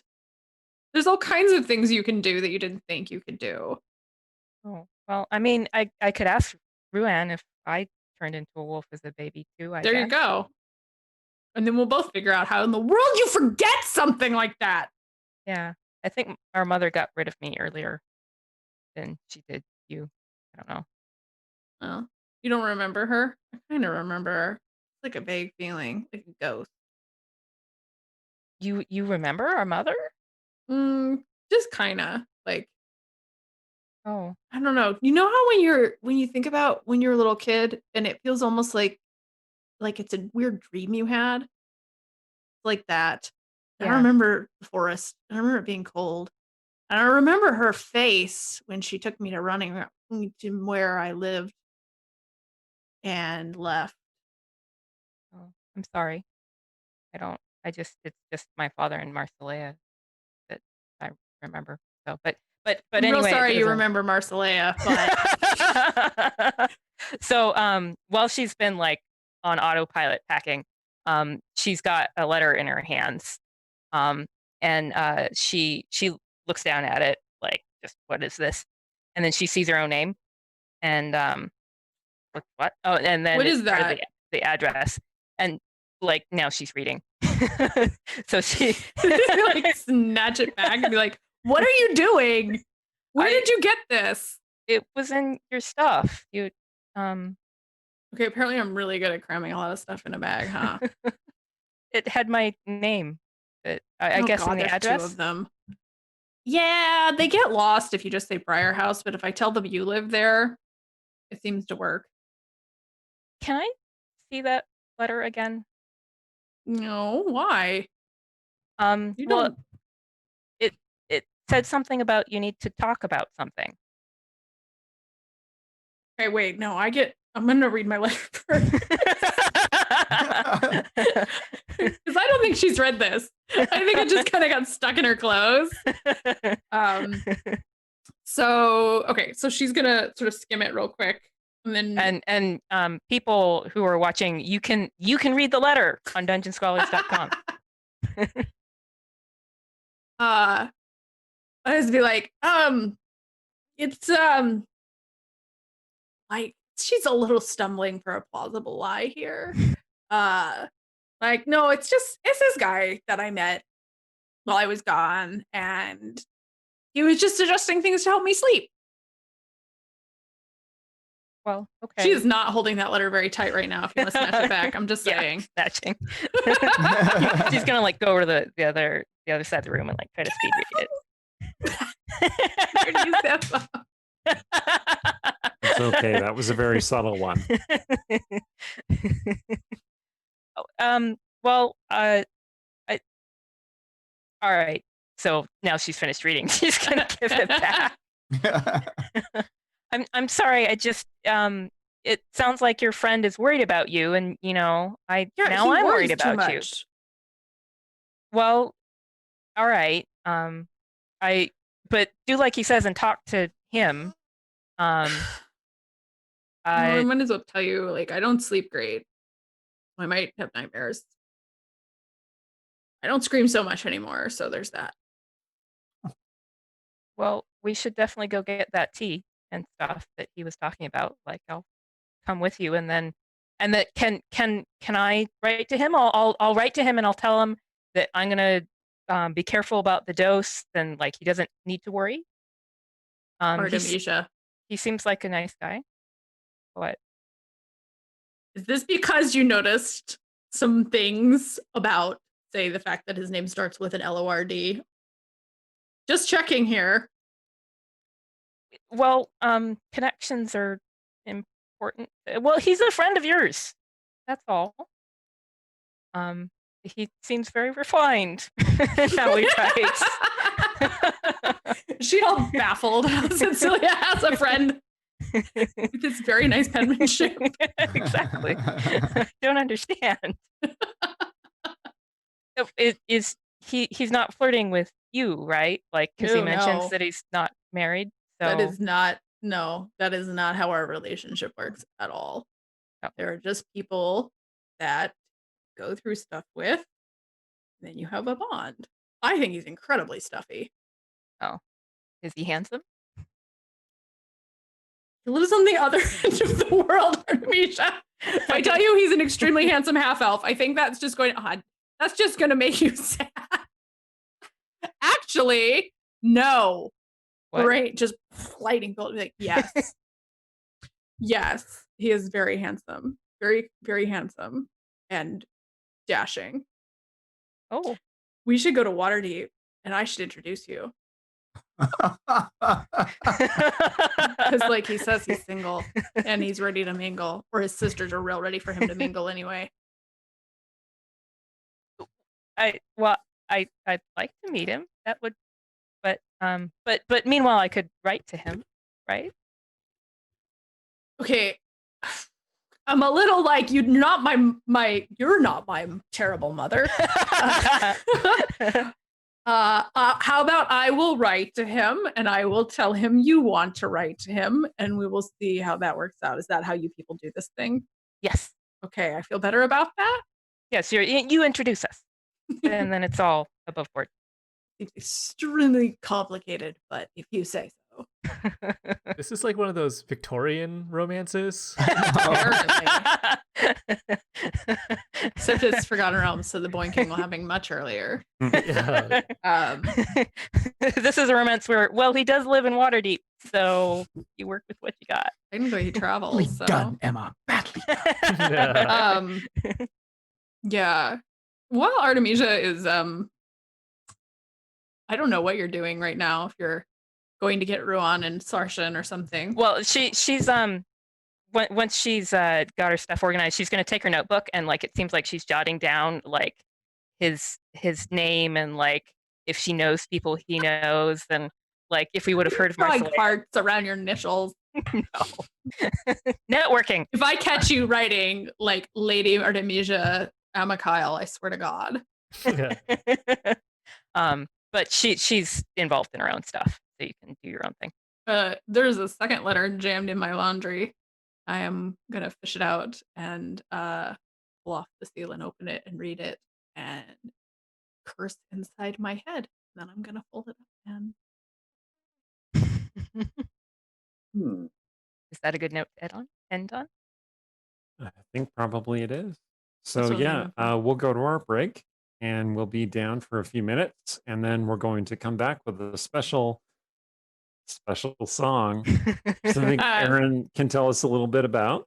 yeah, so Idle Champions has a show that they do called Bardic Inspiration, where Jason Charles Miller, who's a brilliant songwriter, comes on and writes a song about one of the Idle Champions characters. So I know he's done Strahd and Shandy. And this week he did one for Frida and Havilar, and it was really fun. He wrote a song like there's this. I want to say it was collaborative, but really I was, it was lots of a help. But the chat helped, and so this cool song came together in like it was 2 hours, but a lot of it was me talking, so it was probably more like 90 minutes of actual song work. And it's really a really cool thing, and it's a really neat show. So head over to their Twitch and check out their schedule and check it out. Next episode, I think it's going to be Minsk and Boo. Oh. From Baldur's Gate. So we'll be down for a couple minutes and then we'll do that song and then we'll be back for the back half of the game. So don't go away.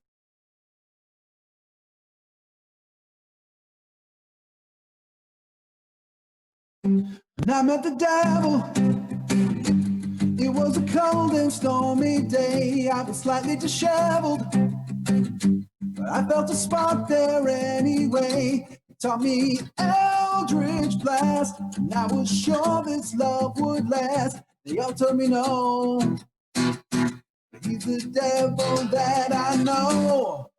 But now we're on the road, and we've got so far to go. Brimstone angels bound together, here to run the show. We'll hunt down all your foes, punch them in the nose. Brimstone angels stand together, go, go, go.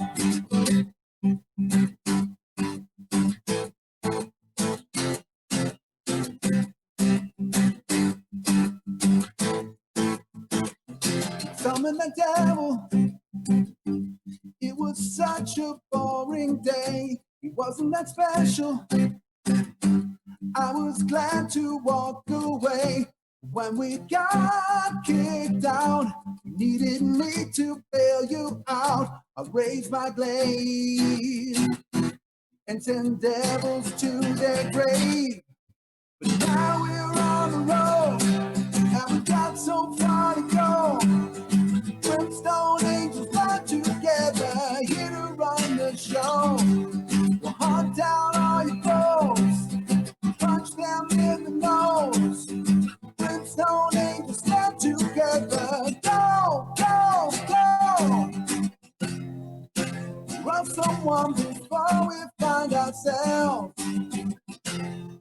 from the mountain peaks to the lowest dungeon dells. I have your back through all of the 9 hells, best of sisters.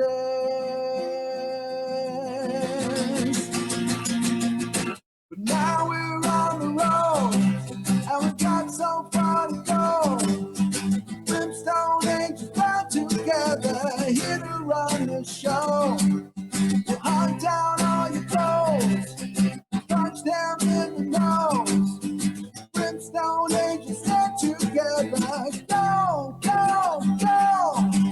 Brimstone angels stand together, go, go, go. That is so awesome. I teared up.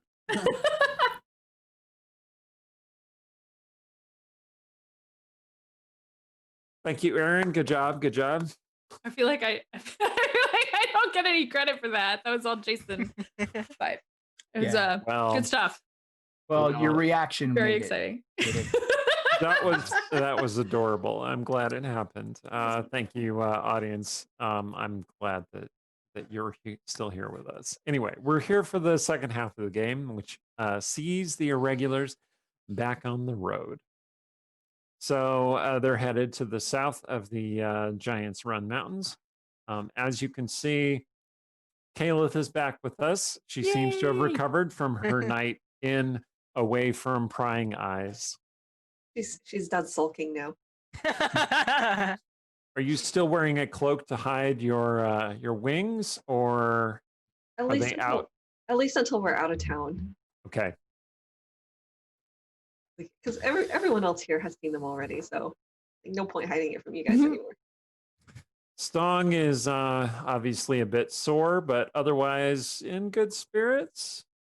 That was Throughout the night, I guess people would hear Stong's voice through the walls saying things like, "You want me to polymorph into what?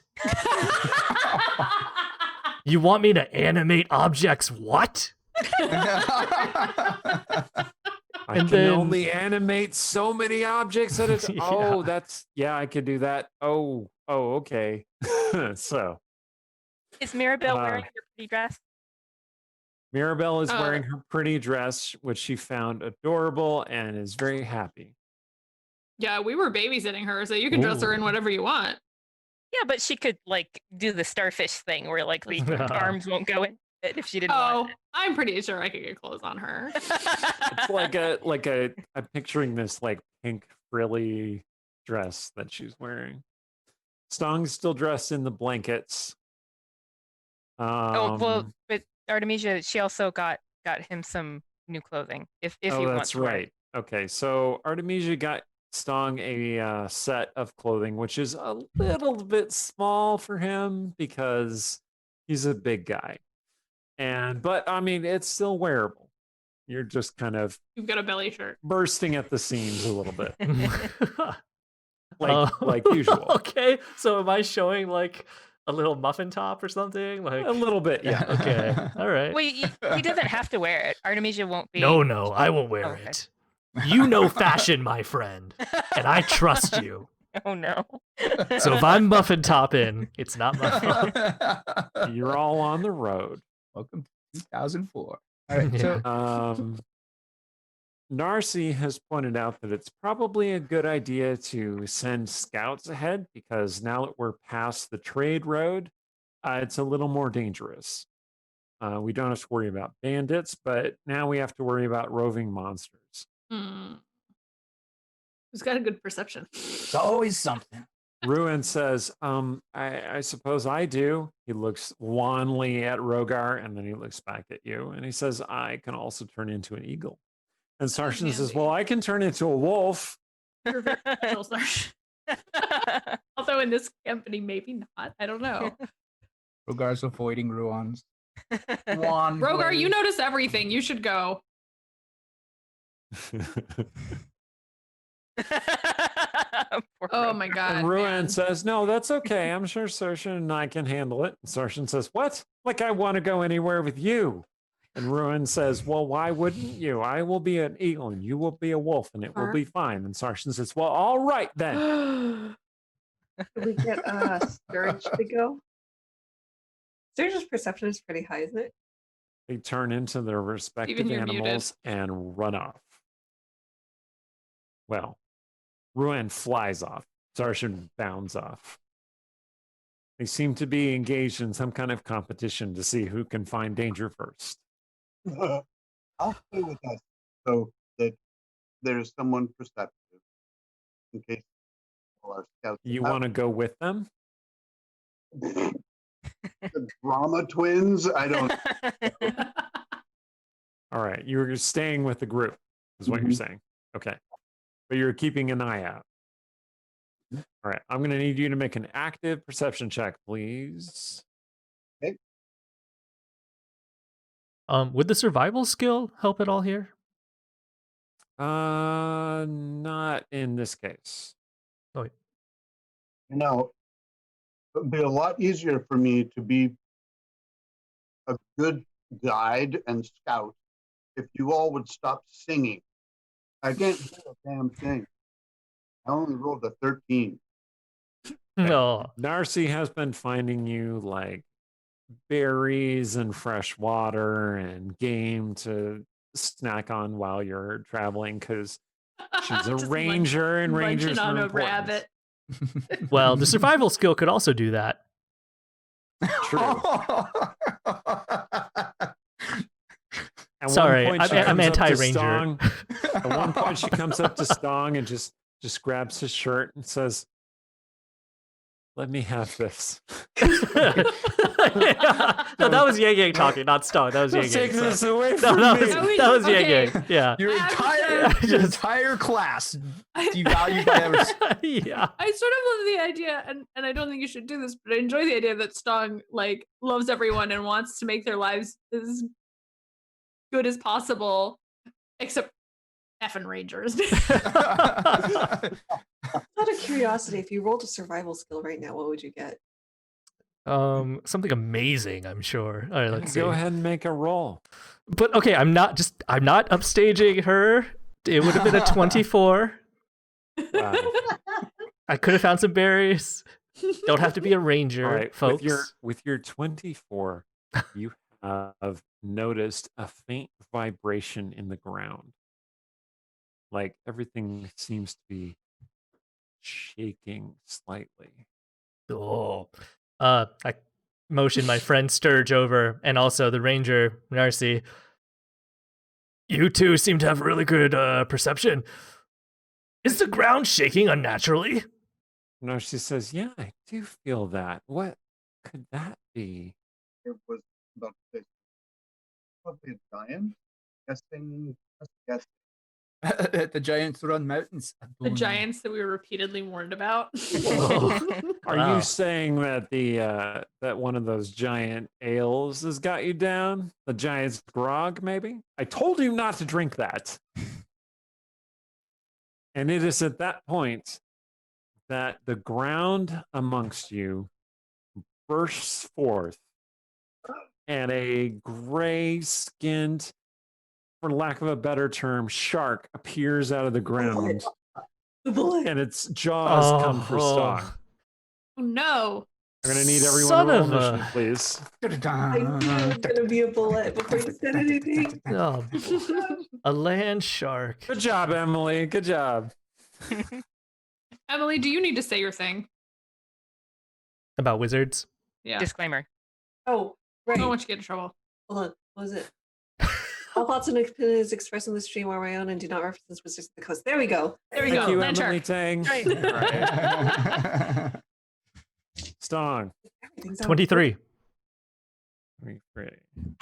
Unfortunately, you are surprised. Yeah. Cecilia. 15. Okay. Rogar. 11. You're drunk or hungover, rather. Aye. Okay. Artemisia. 20. Ooh. She's on point today. Okay. Caliph. 15 also. Okay. And Sturt. Can't hear you, Stephen. Say that 16? again. 16. Your mic is really. Yeah. Sorry. It's been a thing. It's been a thing. He's at his parents' Okay. house playing D&D in their basement. Most of you are surprised, so the bullet attacks Stong. Stong, as I recall, you're not wearing any armor, yes? Yeah, I'm not. So I do have a shield, and my natural dex is a +2, so that's 13 AC. Cool. 23. I think that hits you. Yeah, it takes a nice little chomp out of me. Goodness. Oh, I see whoever designed the bullets likes D12s, so here we go. D12s! Oh my goodness. Hey, the D12, the lonely D12 needs love too, right? It does. It doesn't need that much love. Not in this They case. say 25 piercing damage. 125? I mean, sharks, right? It's what they do. Yeah, I And mean, you are in the bullet's mouth. Okay. wow. Seems like Stong is often in the mouth of something. Another bullet bursts out of the ground. Some Okay. some 20-ish feet away from the caravan. and I took that comes the dirtiest way possible. flying toward Yeah. you. And this Steal. one is going to attack Oh man. Sturge. You're also going to be in something's mouth. 20 AC. Does that hit you? The nose. No, because I pop off a shield spell. I don't think it works like that. Unfortunately, you're surprised and cannot use reactions until you're not surprised. No. Okay, so this bullet also bites into you. Oh wait, it's disadvantaged because it has Stong in its mouth. Different one. No, this is the different bullet. Wait, what? There's more than one. I missed that. There's Oh, two. Yeah, there's a second one just popped up. This is what happens when you're hungover and the monsters Well, attack. Was it Oh, a once? man. I thought it was my Okay. double vision. The good news is I read the ability wrong, and this is a different action than it's doing. The bad news is the action is I leap on and land on everybody in that space. So gonna land on Sturge and Calith and Artemisia. So you're all going to need to roll either a strength or dexterity saving throw, your choice. Oh no. Oh, which one should Artemisia choose? I don't know. You mean That's a hard noodle choice. arms? Oh my Like Noodle Arms goodness. and Noodle Arms Jr., isn't it? Kind of. Well, our dex is dex Cecilia saving says. throw is 8. 17. Caleb is 21. Sturge got 17. Calith got 21. Artemisia, what'd you get? 8. 8. Okay. So Artemisia, you take 15 bludgeoning damage Yeah. plus Uh-oh. 11 slashing damage, so a total of 26 damage. Where'd the slashing damage come from? It's jaws and fangs, and it's like They're like swords. So you take a total of 25 damage, and you are knocked prone, Oh no! That's awful. and you are pushed away from the creature. Like it slams into you with this, well, that's scrabbling at you.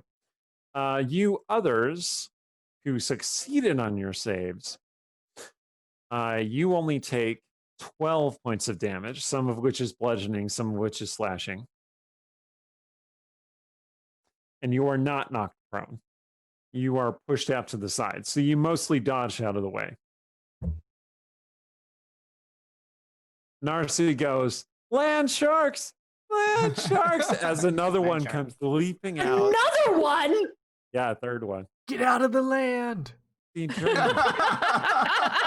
This is your little behind the scenes. During the break, I asked my wife, how many land sharks should they fight? And she said 3. And I said, Shelly!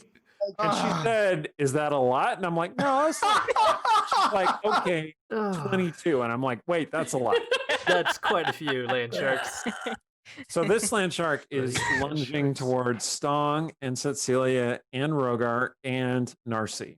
So I'm going to need all of you to make Oh my a strength or lord. dexterity saving throw, your choice. Oh, neither of these are good. Yeah. 14. That sounded Okay. promising. Evan. I'm gonna have to do. I got a 1. I'm gonna lucky that. Okay. Is this the kind of thing you can use inspiration for? Right. Is it? Oh, I don't know.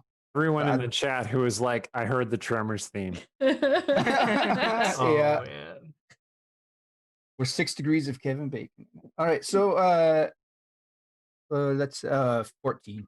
It's not Okay. Better than a 1. Rogar Can got a I- 14. Cecilia, you got. Wait, can I use my inspiration to re-roll, or is that only for? Yeah, you can. Okay. Because You it use your rolled inspiration to 7. get advantage on any d20. Never mind. I got a 7. Oh. I rolled a Okay. 1. It's I don't 20. count it. Stong, you got a what? 14. 14. Okay. All of you are smashed to the ground by this bullet, Oh, taking a total of. Wow. Okay. 18 bludgeoning damage and 11 piercing damage. So total of 29 damage. Yeah. I just took 54 damage in 1 round. Oh my God. Narcy made her save and took half of that damage. Just FYI. All right.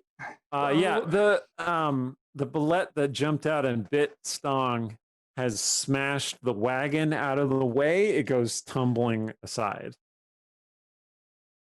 Okay. Next round. Stong, your turn. Sorry, someone in the chat says we're gonna need a bigger caravan. It's Meyer Doug. So. Wait, is it next round or just finally our turn?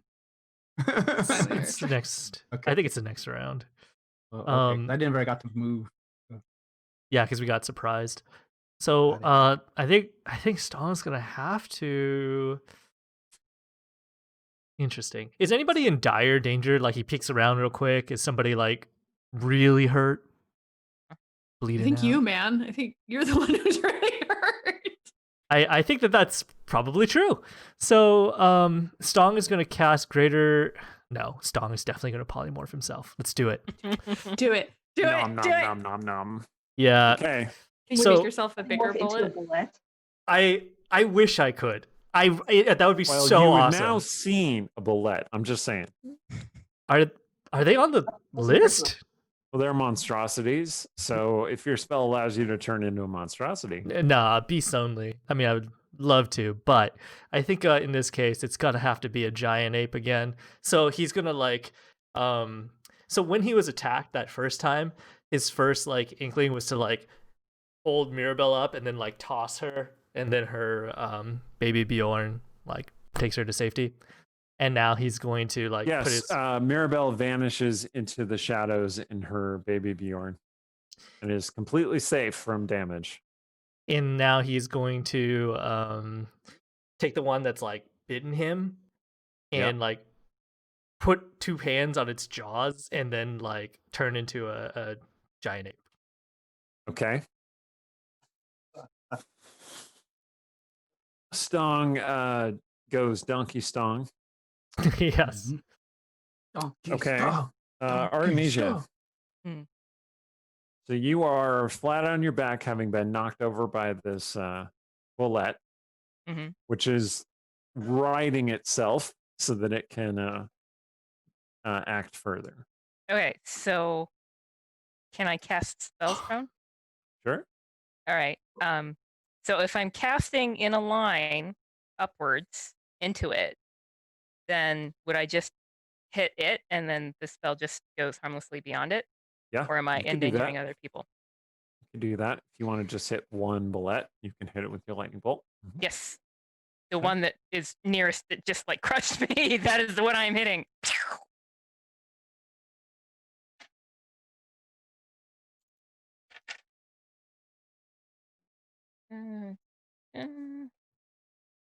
Oh my goodness. If somebody else gets like double comboed or triple comboed, like is that gonna be like one party member in one round? And she's gonna. Hey, I'm see. doing my best here. What do you guys want? All right. No, I think it's great. I I just want you to not do your best. We want you to be a lazy GM that makes us fight goblins. why She's can't you casting roll at like we 4th roll level. poorly? 31 points of damage, 4th level. 31. Okay. Nice. So this bullet is going to make his dexterity saving throw, which is DC what? Oh, never mind. It Uh-oh. failed. Ooh, Oh, nice, 31 nice, points nice. of damage. Okay. Half of my character sheet is upside down and backwards, so 17 is what it would have been. Okay. Wow. So this is bullet number 2 that you just lightning bolted. And you did 31 damage to it? Yep. Okay. Great. All right. Sturge. The shock of the bullet's sudden assault has worn off. You are now able to move. What do you do? Well, Lean closer. I'm going to Sturge is going to move away from this combat. So that'll You're be going to disengage before you do that? oh, am I okay? Oh yeah, there's a bullet right there. It's righting itself and scrabbling around. You know what? Actually, he's going to draw the purple dragon blade, and Oh. he's going to cast booming blade and sneak attack. That sounds reasonable. All right, here comes a reasonable roll. Oh. 20, not natural, 20 will hit. Dirty 20. and that does 12 damage, which is 10, so that's 22 total there, and the booming blade sends a shiver of heaping, thunderous vibration around it. So if it moves next round, it takes another D8. Nice. Okay. How much damage did you say? 22. 22. All right. And then he's going to disengage and get away from it. Surge special. Disengage, run away. All right. Gotcha. Tactical retreat. Sure. Your turn. Sorry, whose turn? Caliph. Oh, right. Who looks like they're in danger the most? All of Based us. on hit points, probably Stong. Yeah, Is- but once I polymorphed, I'm topped out. Right.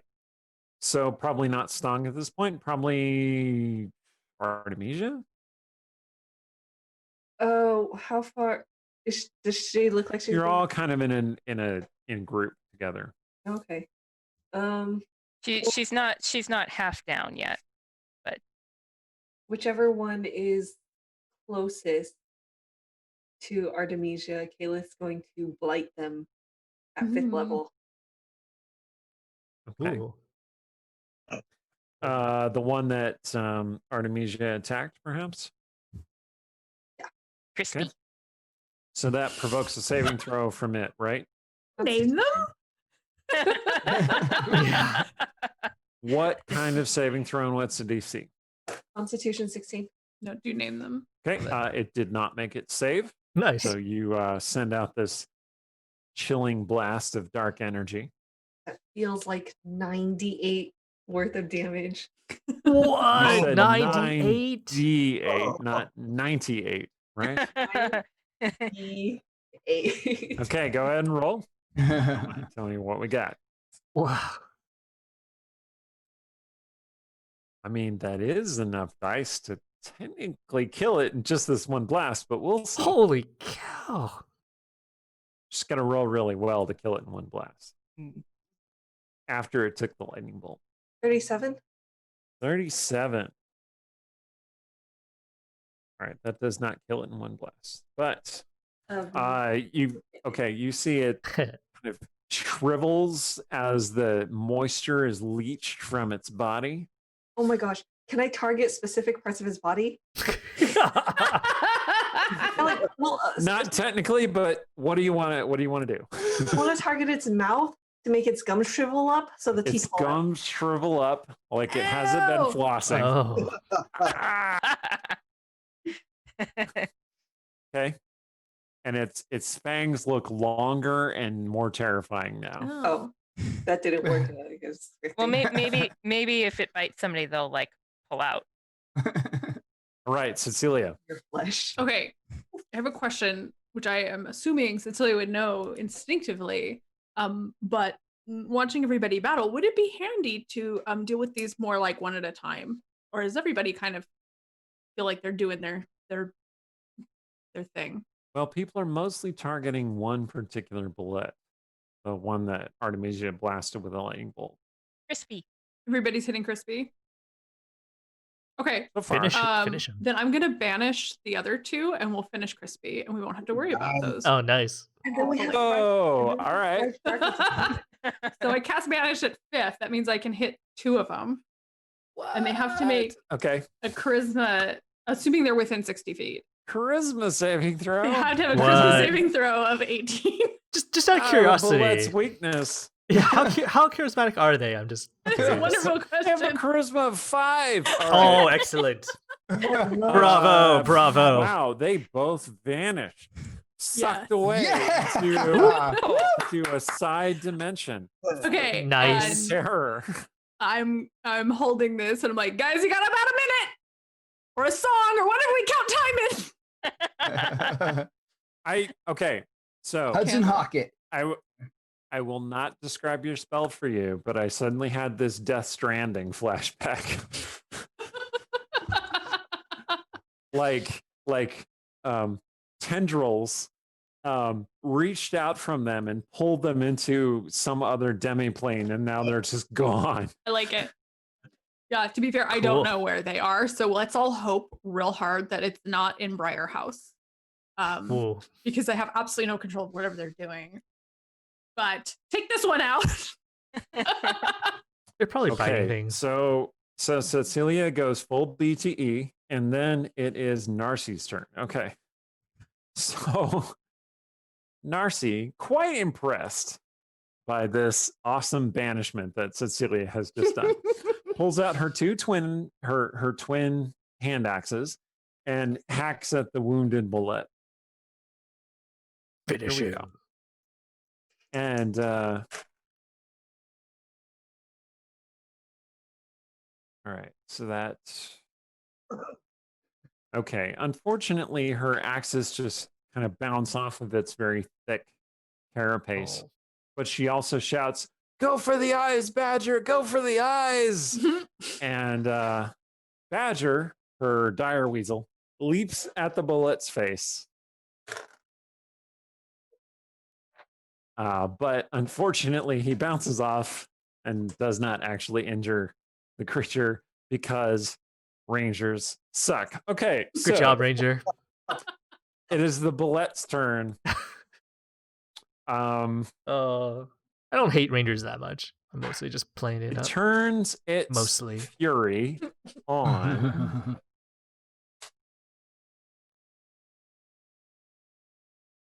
Oh. Oh. Oh no. It bites Oh. at Badger. Oh no. Oh no! What? Oh. Fortunately, No. it just narrowly What? misses Badger. Oh, good. He he's nimble. scampers out of the way of its bite, which comes down like home. And would have bit him in half, but he just kind of scampers out of the way. Okay. Wow, I would have felt real bad. That was close because like its average damage is 30 damage and Badger has 28 hit points. So Oh. Rogar, your turn. All right. Okay. Love hurts. Jesus, I almost killed the pet. Okay. All right. I kind of turn slightly away from Ruin and I say, "Love hurts." Ruin's Love- not there, but God, yeah. oh, that's right. Good. Love wounds. Hammer heart.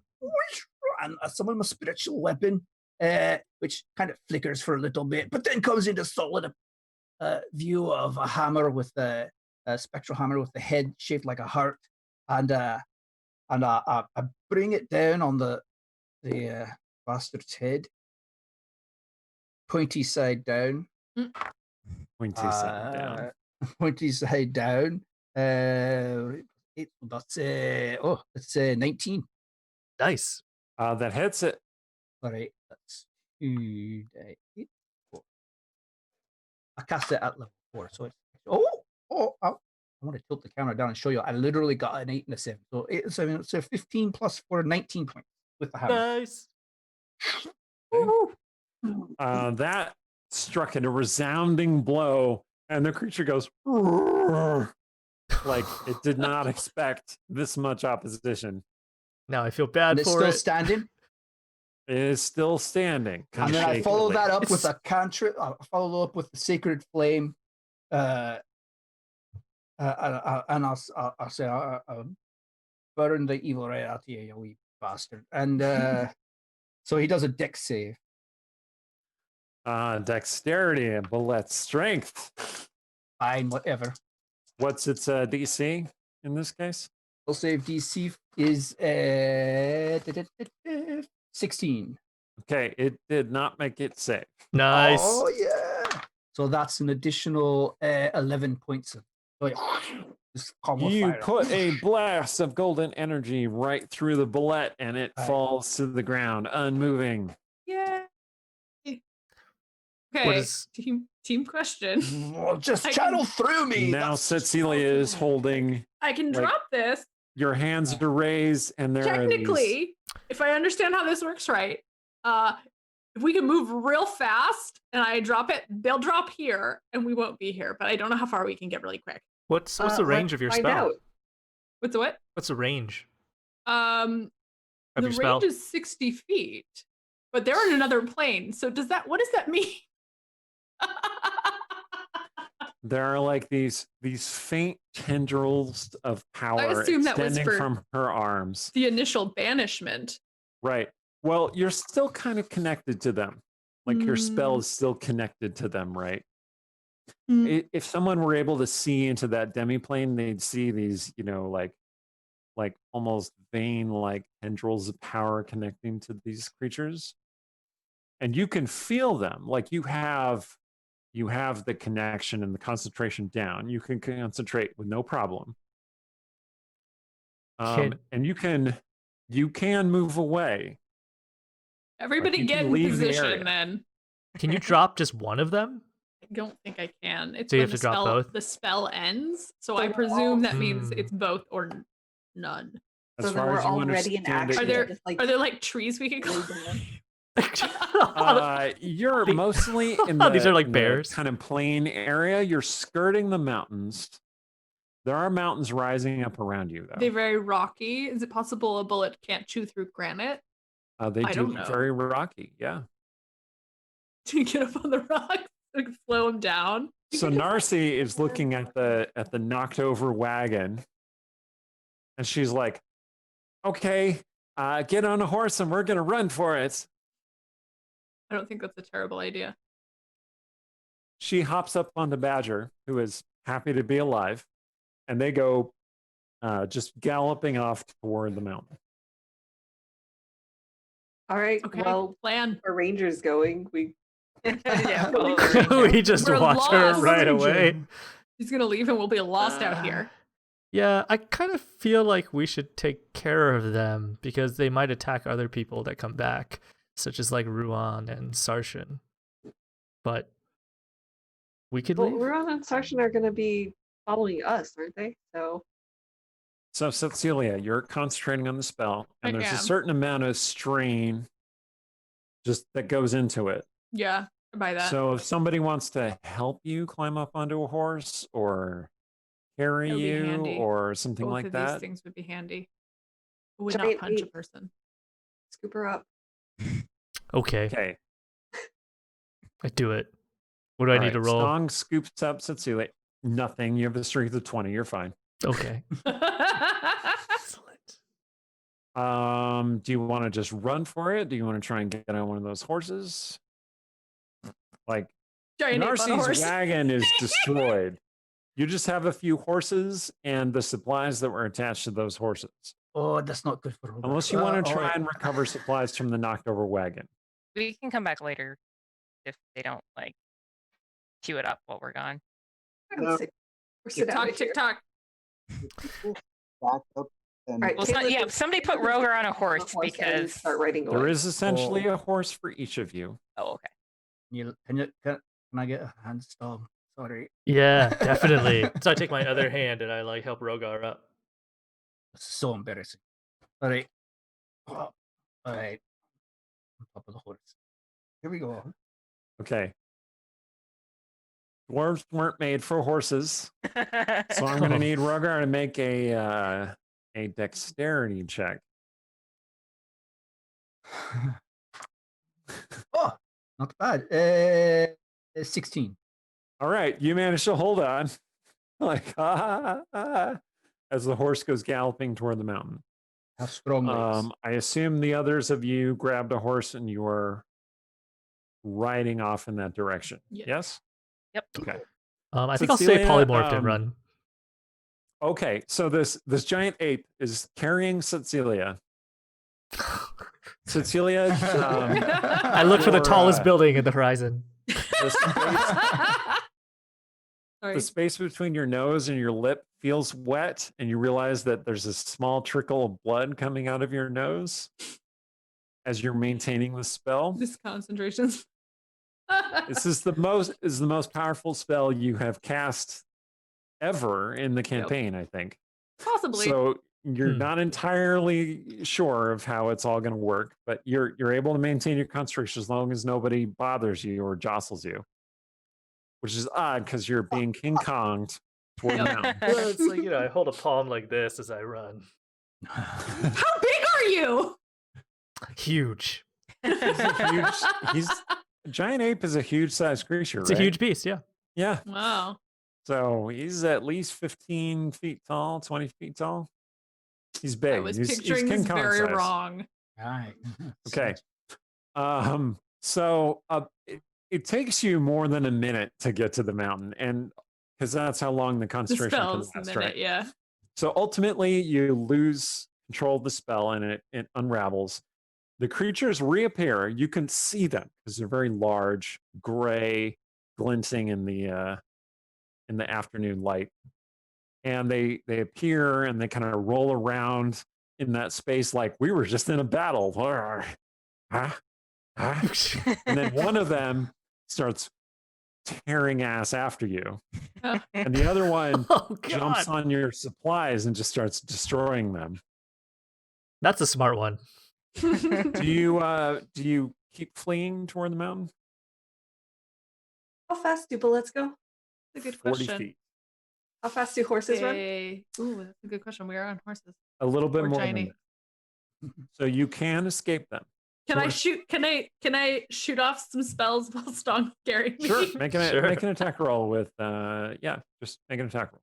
So you're saying right Um, now we're faster How than a far away speeding are bullet. they? Ah! How far away are You- they? You are faster than a speeding bullet. Yes. They are 200 feet away. No, I don't have anything that can hit them. Oh, okay. So they're a little bit out of range. But I'm ready with an Eldritch Blast.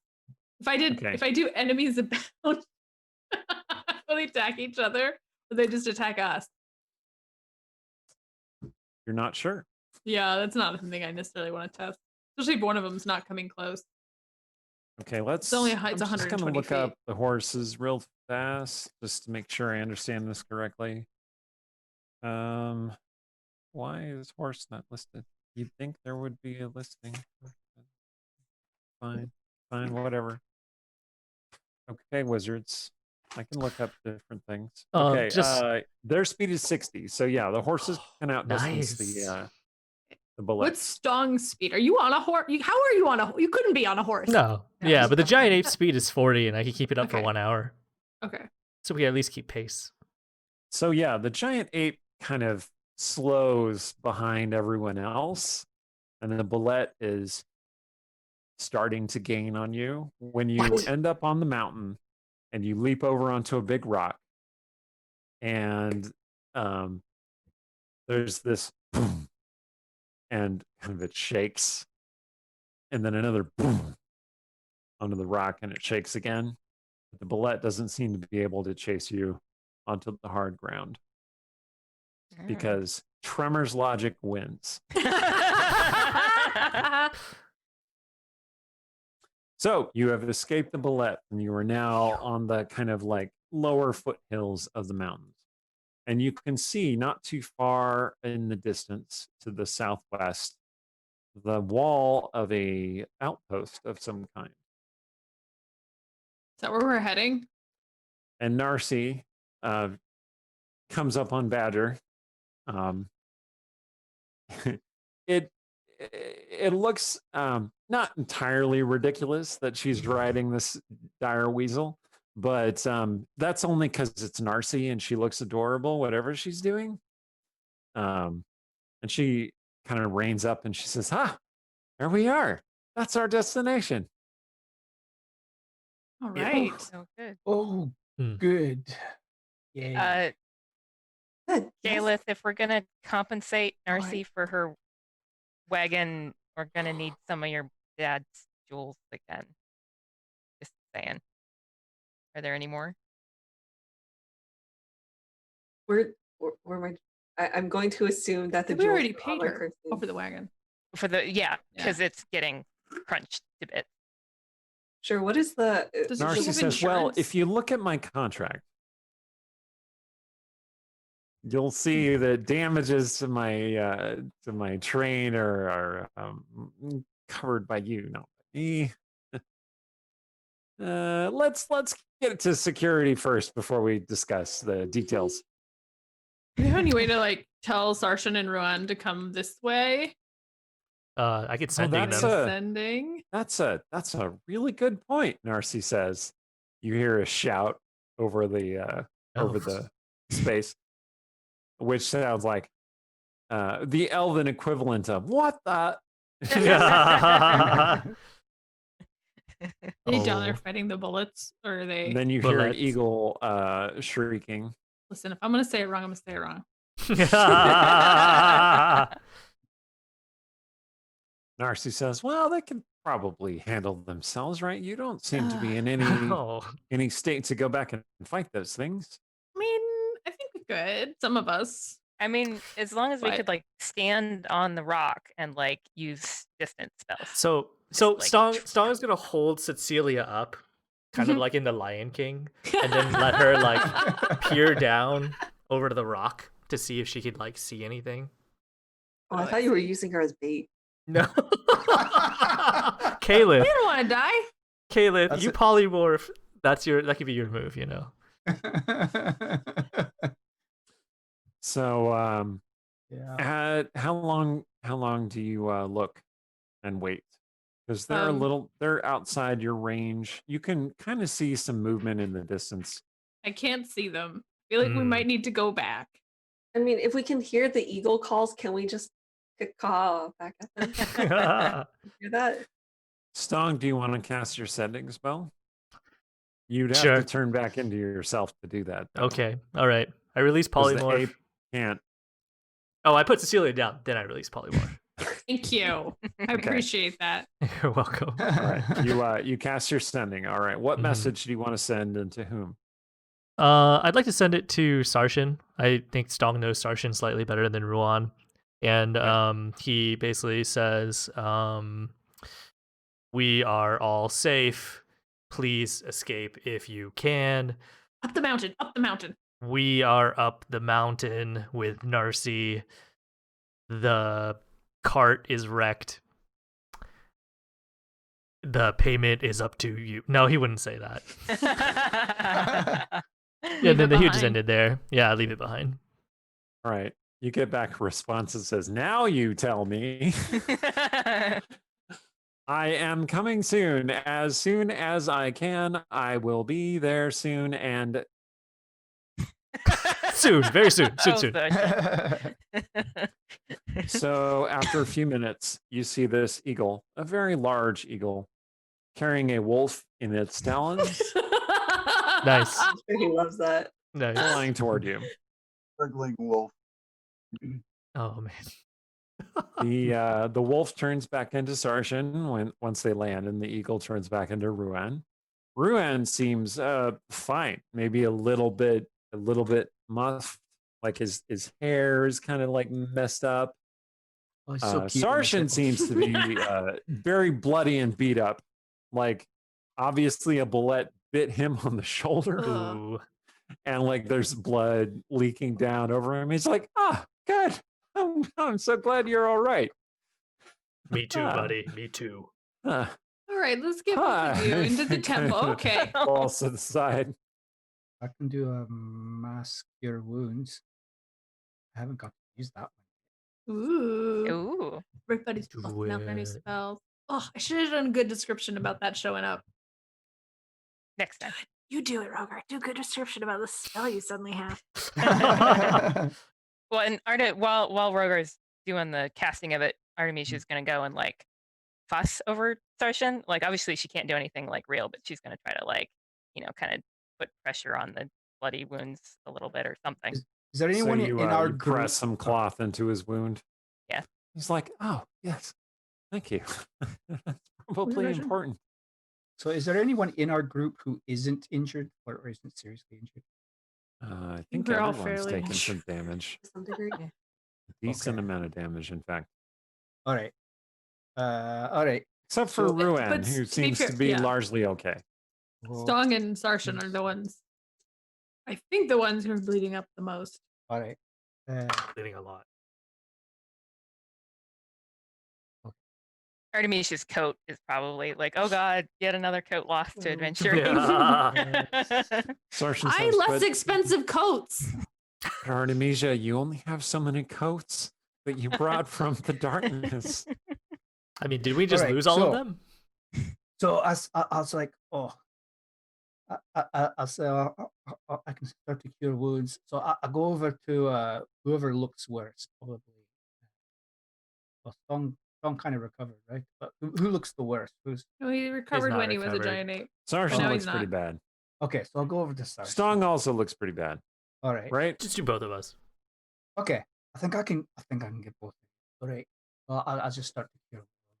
I'll pray for healing, and I'm thinking there's this voice in my head saying, "Just get out of the way, Rogar. Just get out of the way and let her flow through you." and so I'm just trying to like cure wounds. I'm like just cure the heck out of it. and then the light builds in me, and it builds in me, and it builds in me until my bones are humming, and I could practically see them through my skin, and I can just like, woo! and then and it just splashes out and heals everybody for 23 hit points. Nice. Everybody in the group or both? Everybody in the group, Whoa. 23, not including me. Woo! Boom, excluding dwarf, myself Get from out the way. Get out the way. Get out the way. I'm like, ooh, and I stagger a wee bit. I'm like, oh, Dang, that's some serious business. Oh, Oh. Rogar. I'm a little dizzy. Hey. Sarshan is like, wow, that was powerful.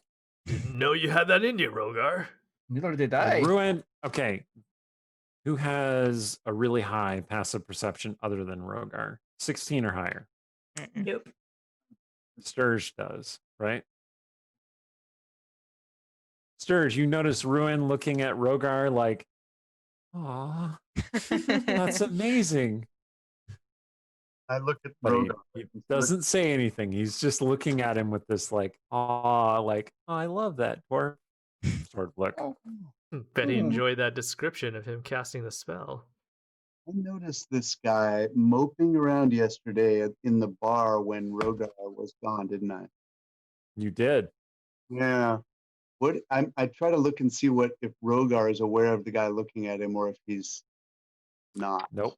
Rogar is just impressed Dubious. with his own, like the life energy has flowed through him. aye. And Rogar, you feel just right. Like this is what you should be doing, what you should be doing with your power and your destiny. I feel pretty good. And I look over, I see Ruan, and I see the way he's looking at me. But Ruan, as soon as you look Oh. over, Ruan is just like, oh, no, it's Okay. fine. Yeah. Oh, it's no one worries. of those. Only Sturge noticed it. Okay. Hmm. Okay. And so I saw Rogar look over there, and I saw Ruan look away. What's Rogar do when he sees Rogar or Ruan look away? Is he still like? Is he like, yeah, he saw, he noticed, or is he more like, panicking or? He like looks over, and Ruan's looking away, so he starts to take a step toward him to be like, did you see that? And then he stops himself. And then he just looks over towards it, and instead he like looks over towards the fortress wall, the outpost walls. And takes Yes, a you deep see breath. small figures on the walls of the outpost. Hey, they're not small. They're the perfect At a size. distance. Distant figures. Distant figures. Distant Figuring figures. Distant figures of compact, efficient size. And that is where we will leave it for tonight. You have arrived outside the outpost. You can get to the outpost starting next session. Good job, everyone. You didn't die when the bullets attacked. Mostly because of Good the job, not dying. awesome banishment spell. That was Yeah, that was amazing. Celia. That's very exciting. All right. I have been Eric Scott DeVee, running the Westgate Irregulars campaign for the Dungeon Scrawlers. Take it away, Aaron. I'm Aaron M. Evans. Check out our sponsors at idlechampions.com. I'm Rhiannon Held. Thanks to Yang Yang for running the tech despite gremlins today. And to our moderators tonight, Shay and Gremlins. Seldering. Hey, I'm Yang Yang Wang. We sponsor a number of charities. You can check them out at the links below if you're looking at our Twitch page, or there'll be more information in our YouTube About page. I'm Emily Tang. Thank you for everyone who donated or gave us bits. Thank you. I'm Stephen Merlino. Make sure you click those little subscribe buttons and the little bell that gives you an alert when we post something new. Thank you. I just thank you most of all to you, our viewers, of course. And you can check out the adventure continues over on our website, dungeonscrawlers.com, where there's just posted a lot of really cool bonus content and recaps of past You episodes. really and stacked stuff. it up today. Yeah, we just So you should Yeah, there check were it like out. 3 things that got posted today. So yeah, Yeah, go check yeah. it out. Yeah, lots of cool stuff. And so stay scrawly. Bye bye. Bye.